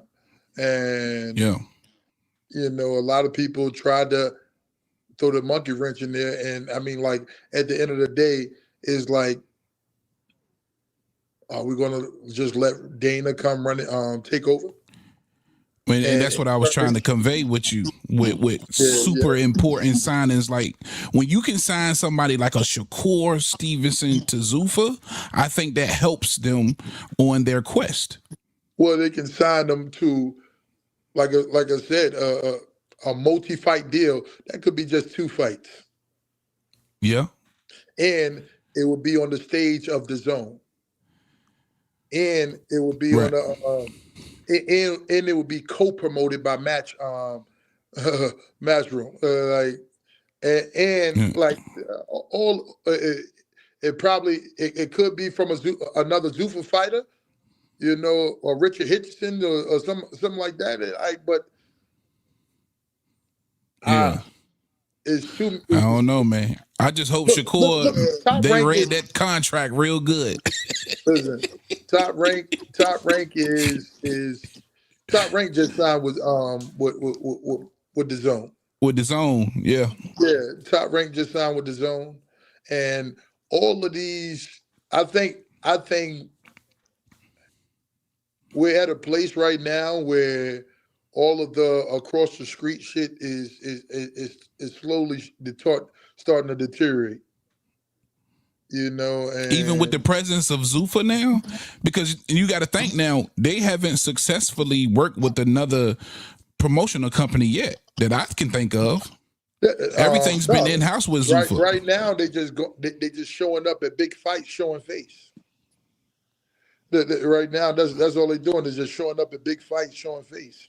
It's like, oh yeah. But that's what I'm saying. But we've had 7. Was it? Is it 6 or 7? Rob Zuffa cards. We on number Yes, 7. because We on number 7. you know where June the 20. cars are being thrown at?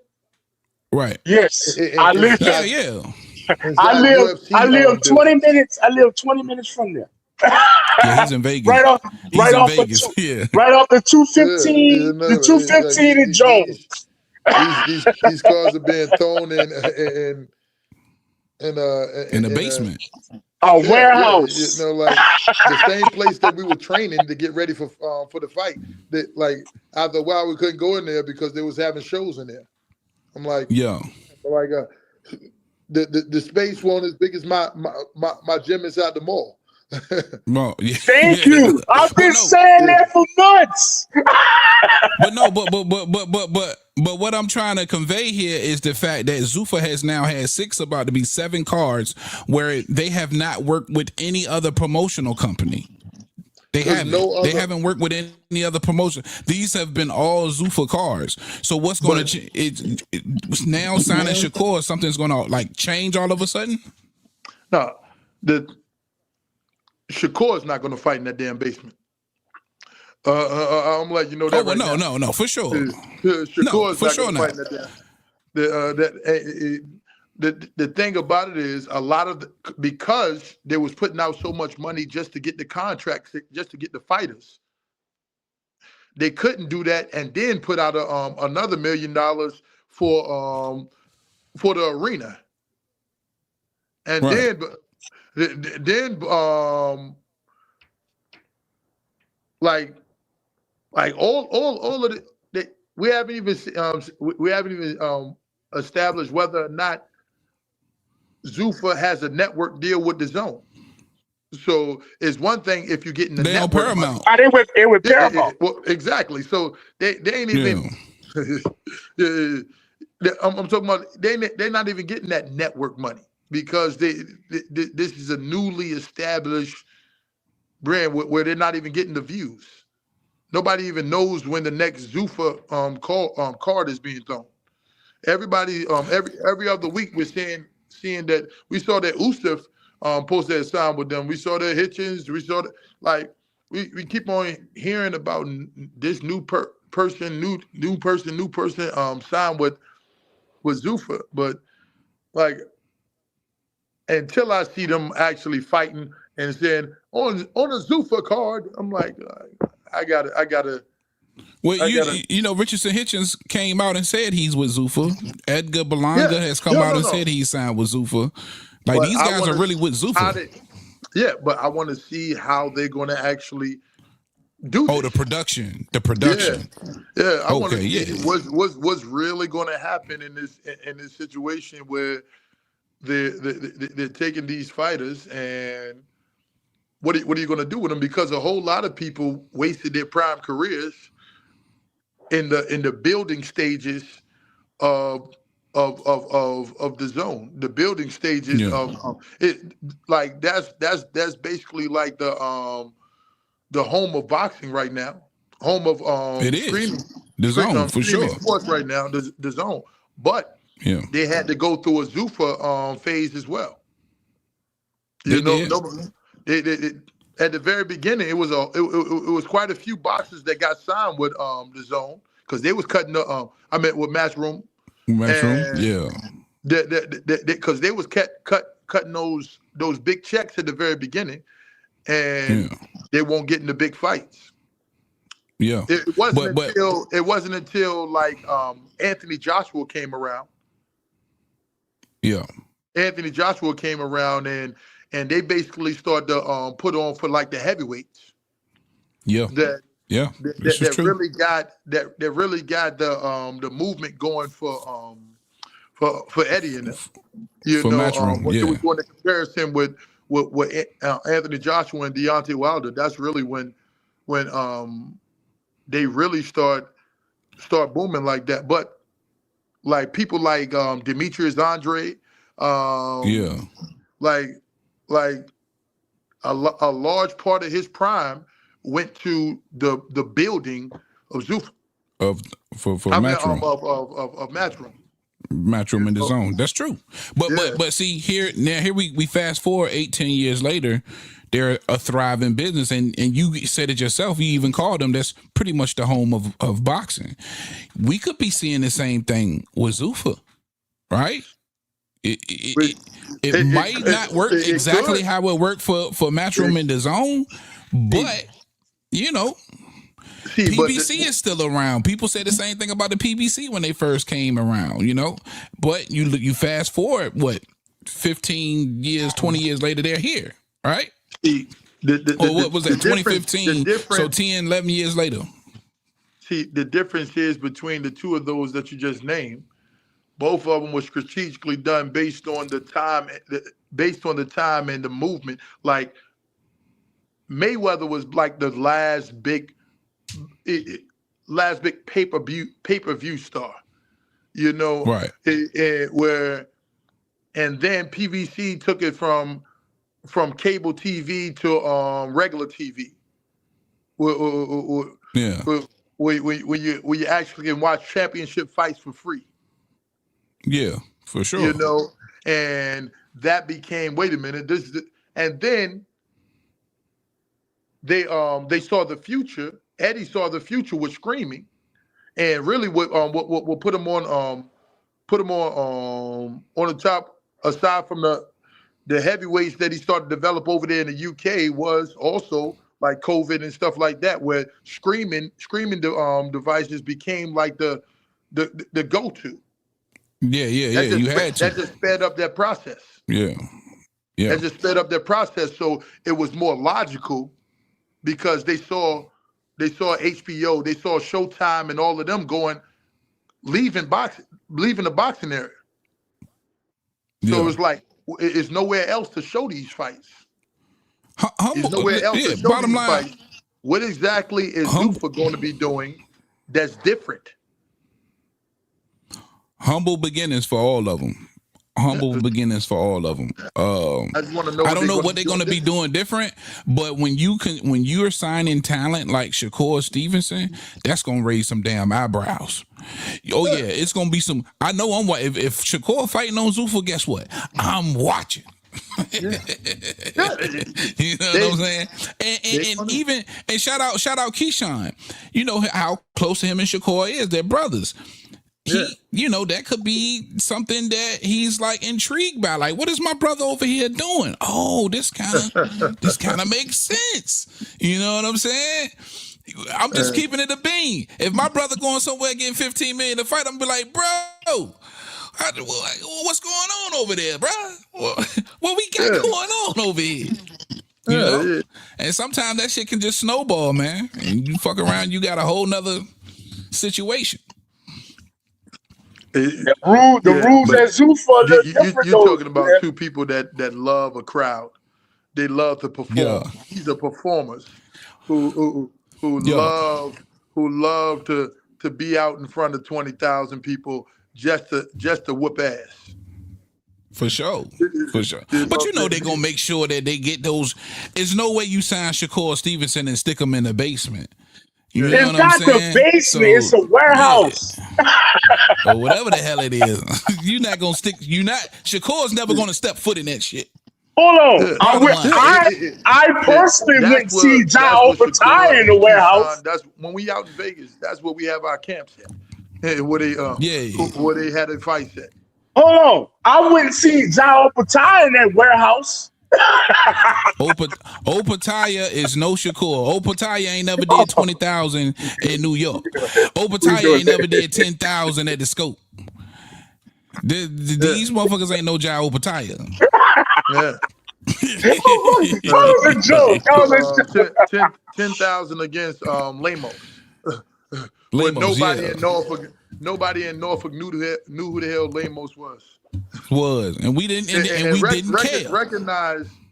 Recognize he's just 15-0 now. You feel me? Yes, sir. He's just 15-0 now. I told Key he going right here. Key going on this wall right here. He going right there. I just got to get my shit autographed. I got to, run up on my man again for sure. I need for you to make sure that happen too, Mr. Chicken Man. God damn, help your boy out. But man, definitely wanted to get anything from RC though while we had you, and if you in the chat, if you wanted to come up, anybody had any questions for Mr. Chicken while we got him here. RC, do you have any questions for Dorset? I just have one question, man. Like I Hang on. said, okay, I can't hear RC. you can hear me? You can. Oh shit. I don't know if it, the what's the name? I probably have to go out and come back again. I don't know what. You can still hear me though. Yeah, I can still hear you. Yo, You. You can hear me now? Okay. You can hear me now? I think it's because that little low battery junk popped up for me a little while ago. That little skin and then went off. Oh, shit. Let me try that. Let me try that one more time. Okay. You gonna go out and come back in. You can still hear him, right? Yeah, perfect. Okay. I just had one question. Okay, he coming. Here you go, right here. Yo. All right, see if he can hear you. All right, I can hear you now. All right, you can hear me? Yeah, I can hear you. All right, now I have only one question, my brother. One question. Now I'm out here in Las Vegas. Been in Las Vegas for damn near for 13 years now, right? And just give me a little bit of capacity of me. I'm to the point where I work fights. So pretty much any fight in Vegas, I work. And I don't want to get into the whole capacity of what I say when I work it, but I'm into the production part. All right. Now I'm hearing a lot of stuff out of East Pilot about Keyshawn's next fight and stuff like that. But before I ask this question, I'm going to say this real clearly. In your capacity into that Keyshawn camp, I know you're a coach. Are you into like sprint conditioning, or you just into technique or game planning or whatever? Like, what is your capacity in there before I ask the question? Well, strategy. You know, we're there. We're there throughout the whole thing of the strength and conditioning and technique and all of the above. But you know, overall is the strategy and making sure you reinforcing this throughout the sparring, throughout the camp, throughout the fight. Okay, so this is my one question. Okay. And this is going to settle a lot of stuff. It may go viral. Yeah. Going forward, we see that, and a lot of people's running with this. Keyshawn can't make 140 no more. Keyshawn can't make 140 no more. Can we get something from you to tell us where is Keyshawn at going forward? 140 or 47? And we ready to live with it. We ready to cheer for him for well. We need a weight class, my brother. You know that is really just based. And you see how it just went from 140 to 148. 47. 40 to 47. Just give me one. I just need one. No, the thing about Keyshawn, you know, like I said, he says he's a businessman, you know, right. And it is what makes sense, you know, if those fights that he's been calling for, as far as with Haney and all of that, were actually to come to part, you know, then it would make sense for him to move up to the 47. Right. And if he gets the big fights that he's looking for at 140, then it would make sense for him to stay. Okay. Yeah. So even though, and not to interrupt, even though he said, man, this is one of the worst parts I hate, and he showed the tub of water that went viral, him making that 140. Because like I say, right out here in Vegas, I'm just letting you know, you can say RC said it, coming out of East Pilot, if you didn't know, that's the corporate office of Top Rank out here in Vegas. They got Brian Norman, heavy, coming out of there for Keyshawn at the point. What you call it? Next opponent. What a lot of people don't didn't mention at their last fight. Like, of course, we're not going to make any excuses, anything, but that last fight was our last fight. What was Keyshawn's last fight with Top Rank, and I knew it. I told you, Rob. It was his last fight with Top Rank, and the trial scale that was at our hotel was off. That's why everybody from our hotel was overweight. Miss Weight. Even Brian Norman. Even Norman. Right, Yep. right. Understood. Even Norman. So I mean, it was a whole lot of coincidences that that happened around there. If y'all were in town during the first two fights, as opposed to that last fight, you would see that. I don't know. It definitely didn't seem as much promotion. It was no I agree. I told Tio that. I agree. Yeah. It wasn't no He pre-fight. came to the De Los Santos fight with me. Yeah, I came out there for that. Mm-hmm. It wasn't a pre-fight press conference. It wasn't a post-fight press conference. It wasn't. Nope. It wasn't none of that. Correct. You know? Yeah. Correct. So it was a whole lot of things that would make me. I mean, it will only make sense. Like, okay, why am I? Well, I'm not about to make him a bigger star just so he can leave. Like, right. Yeah. But yep. You know, these that makes so much sense now, bro.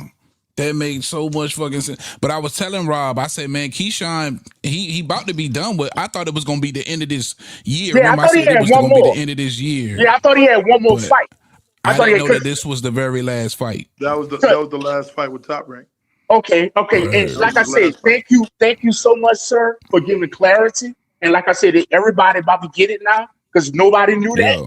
Because I was under the impression that a lot of people out here in Vegas thought he had one more fight, and they thought Bob Arum was going to try to give him the going away gift of a hell of a goddamn fight. You get what I'm saying? For sure. In true Bob Arum tradition, as he tried to do with Bud, and he tried to do with Shakur. Yeah, as he tried to do with Shakur as well. Like, you recognize when Shakur was about to leave, that's when they start pushing the narrative of Shakur as the boring fighter. And couldn't sell. Yep. Yeah, he couldn't sell. Yeah. Timothy Bradley, same thing. Timothy Bradley did with that last fight with the De Los Santos. They know what went down. Prior to that fight, prior to that last fight, when all of the stuff supposedly had happened after the fight, you know. Yeah. This last fight, I asked everybody. I said, look, please, at the press conference, I need somebody to ask this man, because you already got the fight, all right. Matter of fact, you got the Frank Martin fight just off the hype that you supposedly had been jumped by us. Yep. You know what I'm saying? Like now. It's time to pay homage now, brother. Like, tell. I want somebody to ask you right out in front of everybody. You got the two. We've gotten you your three biggest checks out of your career. Now, tell the world what really happened. Because if you look at the video, he never says that anybody jumped him. He just let the world go with the narrative that somebody jumped him. Jumped him. Yeah, bro. He misled the entire world, bro. You know what? I can't even get mad at him because this is the most attention that you've ever gotten in your life. So you are doing what you need to do in order to in order to bring light to your name, because you recognize right after the first interview, and I just recently saw that interview. The first interview, they was like, so what happened when Keyshawn came in? Well, they came in the room and his head got real close to mine, and then you hear you hear coach in the background was like, no, he headbutt you. He was like, yeah. Coaching him. He was coaching him. He was coaching him on what to say. He was like, he headbutt. He headbutt. I was like, he was like, But I ain't gonna lie, he Coach. started feeling on the knot and shit. I'm gonna say this. Bullshit. There was a little top rank seasoning in that to try to build this second one that just happened. Well, Because even Keyshawn kept saying, why y'all keep bringing that up? And that's the why host was like, this part of the build up, Keyshawn. Like, wink, wink. You know what I'm saying? Yeah, it was bullshit.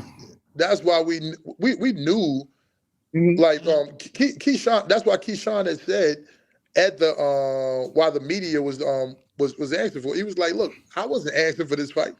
Right. Top Rank insisted on this fight. Right. Top Rank insisted on this fight. They're the ones who said, listen, well, come on, it will be a this is the fight. This is the fight. This is the fight. We got history. We got you know what I'm saying? Like they insisted on the fight. You know what I'm saying? Absolutely. Keyshawn, as you can see, especially like Albright is not even on the level of Ortiz. No. Everybody thought he was taking a step back. When they said that he was going, when they announced this Albright fight, I said, this just doesn't make any damn sense. It's just Top Rank trying to get another payday out of the scope. That's all I could see. And then they got to fulfill that obligation with the zone as well. They just signed with the zone. They had an obligation. Yeah. Well, that and like I said, you know, it is. Do you want the best narrative for listen, if I wanted to sign somebody for the lowest amount possible, just like what they did with Shakur, why would it's like I'm gonna tell you you're not worth nothing. I'm gonna tell you you don't sell. I'm gonna tell you nobody views you. You know, and then I'm gonna offer you look. Let me tell you something, man. Like I give you you know what? I give you a couple of $100,000 for this fight, man, because nobody's gonna watch it, but I love you. Nobody's gonna watch it, but I love you. You know what I'm saying? You're a pretty boring fighter, but you know I think the best of you. I think because of your skills, I want to do this for you. The rest of the world don't see what I see in you. You know they can say something like that to Shakur because it's like. And they'll say something like they won't say the same exact thing, but they'll try to devalue and discredit what he's already done. Like when you hear things like I think they realize that they made a mistake. You know, and no disrespect to to Abdullah, but I think they realized they made a mistake. Abdullah last fight because with the white boy Sam Newell. I think Sam I think they was expecting to pass the torch to Abdullah. Yeah, and they thought Abdullah was going to be the face of Top Rank, but you know he's just 21 though. He's just 21 years old. Yeah, that's it. He's just 21, but people had already started comparing him to Keyshawn. Yeah, they did. People had started comparing him like, oh, who's the better prospect? Oh no! Hey, boy! When we missed weight and the De Los Santos fight fell through, they turned on us. They was trying to make Abdullah better than Keyshawn, boy. Man, well, you got it. Hold on. For my outsider, for my outsider that took that American Airlines flight, and I had to stop. Man. And I had to stop in Charlotte. I had to stop in Charlotte to connect the Norfolk. Let me tell you something. And Coach Chicken probably caught that same little route from Vegas. He probably did the same thing. But you know, American Airlines got to connect. No. This nigga was the ringleader, man. I felt like, damn, Norfolk. How y'all let the little 20-year-old come headline to school? Let me tell you something. Let me tell you so, because that was the second time that Abdullah had co-main event. They was using Keyshawn to build up Abdullah. That's true. That's fact. Absolutely. To build up Abdullah, And I actually like Abdullah. Abdullah, Me I too, like man. how he moves. I like he's a respectable kid, and I like how his brothers move. You know, it remind me a lot of of The of Gary Russells. Russell and them. The Russells, yep. Yeah, yeah. Remind and like I Yeah. literally just got off the phone with little Gary probably like a couple of hours ago, and Shout out, Lil Gary, man. yeah, that's family. You know, Yeah. All the y'all go way back, bro. All y'all go way like back. I literally stayed. I stayed in it. I stayed with them for years.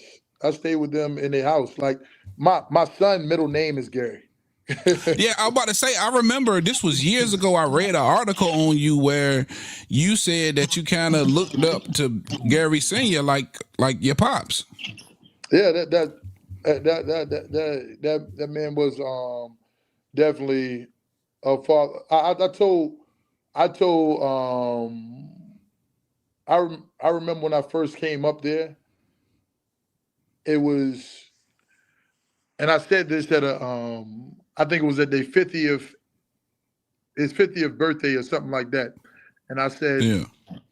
if I was to ever have children, I would mimic how you raise your children, because it wasn't until I met Big Gary that I started reading things like on the for Life, and like I remember, you know, Gary he spoke he was so knowledgeable for things that had nothing to do with boxing, but Boxing. Yeah. you know he was one of those guys that you know you just wanted to hear him speak, and He had the he tool. He always had tools for you, man. Just life yeah tools. he just dropping Yeah. jewels on you 24/7, and you know he had this infectious personality that you know you just wanted to be around him, and Yeah.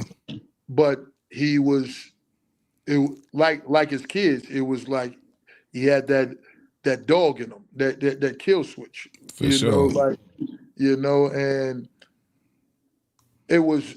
I remember staying at their house. It was. I literally thought that they were faking when I first came up there. I remember. I remember. I remember. I called my. I spoke to my He said, mom. Yeah, yeah. I was serious as hell. I was like, I called my mom and she was like, "How you like it up there?" I was like, "It's all right. They faking though." She was like, "What you talking about?" I mean, they all lovey dovey, hugging and all. I was like, Yeah. "No," because like There wasn't no shit we the, come from. but the thing about it is, who would think in the middle of the projects in DC, Yeah. out Capitol Heights, Maryland, um, with straight goons, straight goons at 24/7. You know, Yeah. that You had this a family. family of six boys that box. If you was Yeah. in that house, put it like this: if you was in that house for more than an hour and didn't see somebody randomly giving somebody a hug, randomly, Yeah. that means there was only one Yeah, person that's in the dope. house. Wow. Like Yeah, that's dope, man.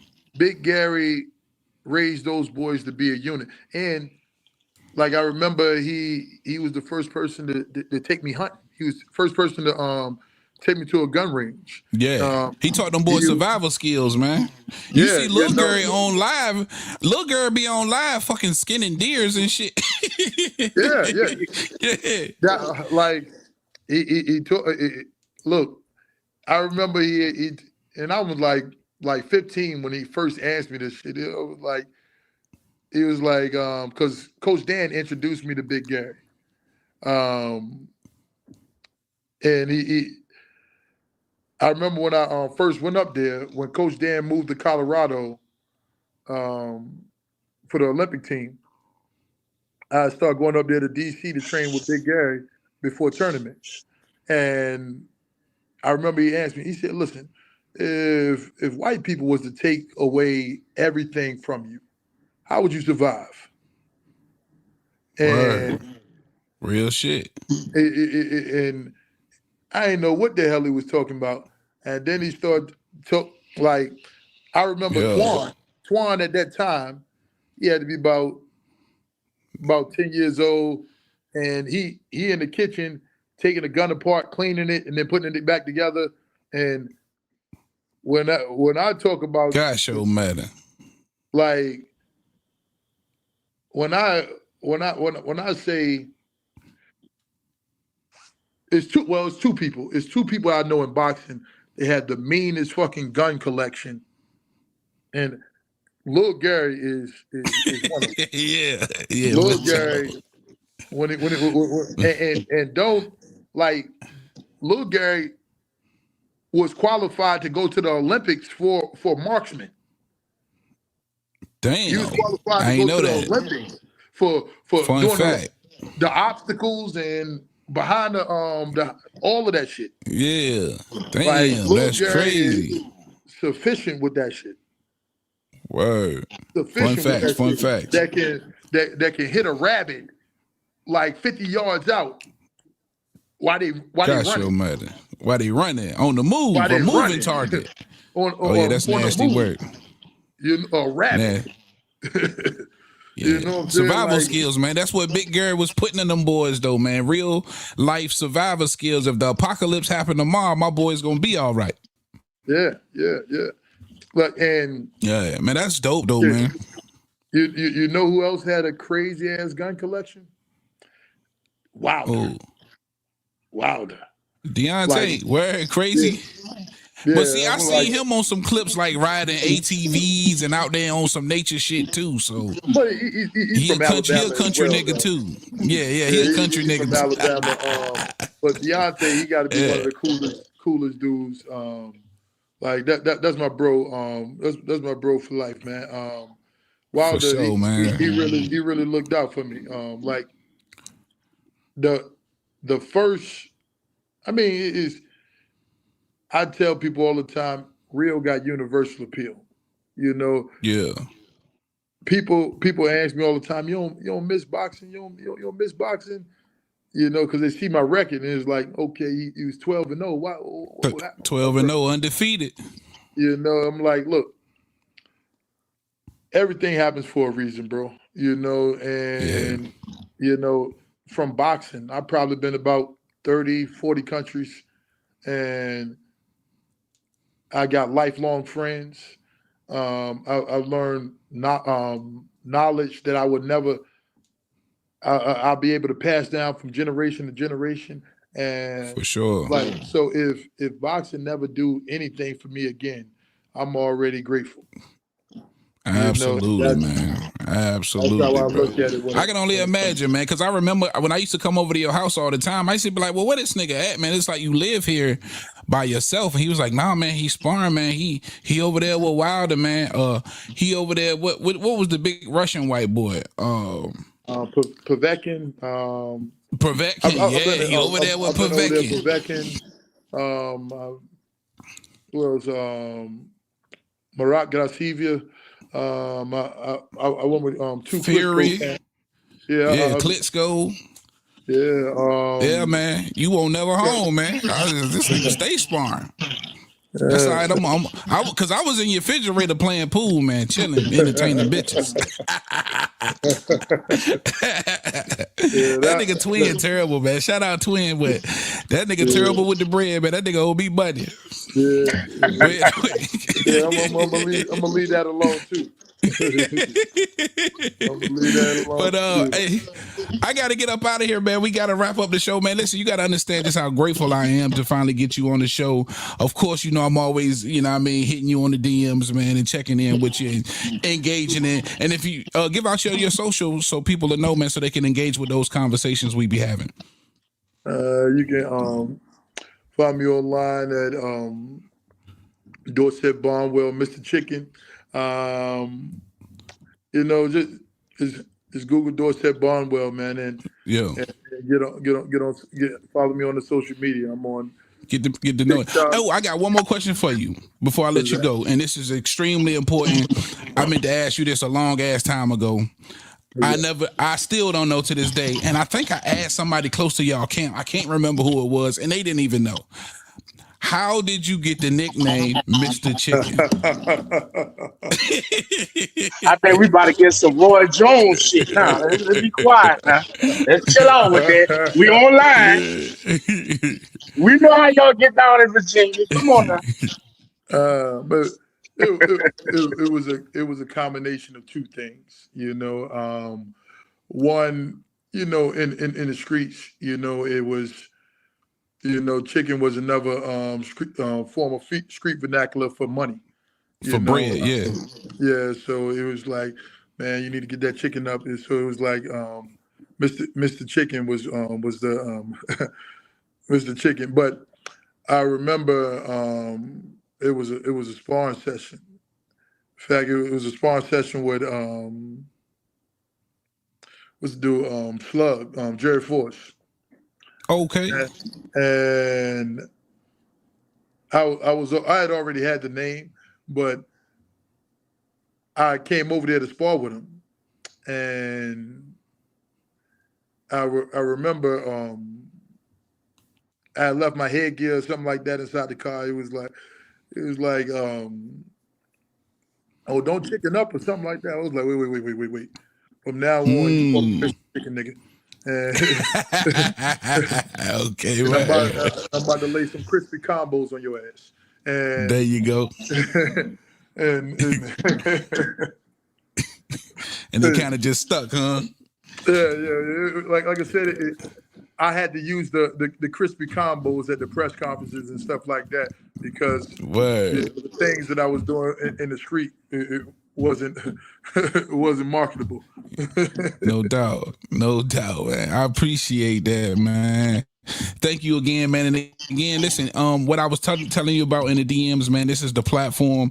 I don't know if you caught the whole show, but the structure of the show, we go segment by segment, and you are always invited to come back. I would love to do a collab with you in the future. Like I say, I could do the steering and just get the info from you. You know what I'm saying? If you want to do so, man, we'll work that out behind closed doors. But again, thank you for joining us, my brother. I appreciate you having me up, man. Y'all have a blessing. Oh, you too, man. Have a good one. All right, man. My guy, Mr. Chicken Dorset Barnwell out of Norfolk, Virginia, man. Thank you, my brother.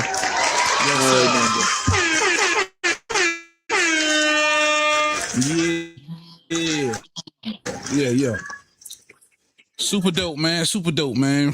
All right, RC. I wasn't expecting Mr. Chicken to jump on today and derail the whole show, man. But what a great show to have. Yeah, fire, man. That's fire, man. And again, for those of you who don't know, that is one of Keyshawn Davis's coaches that you'll see in his corner. I've been walking out with Keyshawn since I can remember. Matter of fact, man, it was him. I ran into him in the mall. This was years ago, where he was telling me about Keyshawn Davis, you know what I'm saying, and saying, yo, check him out, man. This was before the silver medal and all of that. So, man, he been rocking out with those kids for so long, and I'm just happy that they able to have that union and you reunite on the world stage now, and be together, man, and keep that family tight, man. So, big shout outs to Mr. Chicken, man. All right, man. We talked about Shakur. We got over everything. We interviewed Mr. Chicken. This is our first day back in 2 months, RC. June 1st. And guess what? I'll make this prediction now. When you go to sleep and you wake back up, I think you might go viral, my brother. Congratulations. Well, hopefully we get some good clips out of it. I want to thank everybody for joining us, man. Of course, GMT Sports. Mark Wynn, first one in the building, 913 for joining us. My man Wookie came and hung out. Who else was in the chat? My man Ray, Beats by Surge. It's been a minute, man. Salute, Pancho Villa, Adam Hurley, everybody who came through. Cornelius, what up, player? Appreciate the love, man. That's all I got for y'all on this one, man. RC, take us home.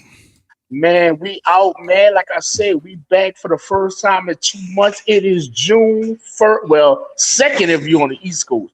But, man, we kicking off June and we kicking off this summer hot as fish grease. You get what I'm saying? So, with that being said, man, we're going to see you on the next one. For sure. And look for us back real soon in between the hours of 10 or 8 and now. You just don't know. But look for us. All right, man. Big T.O. Heavy Bag. We out of here, man. Peace. Most motherfuckers don't know shit about boxing.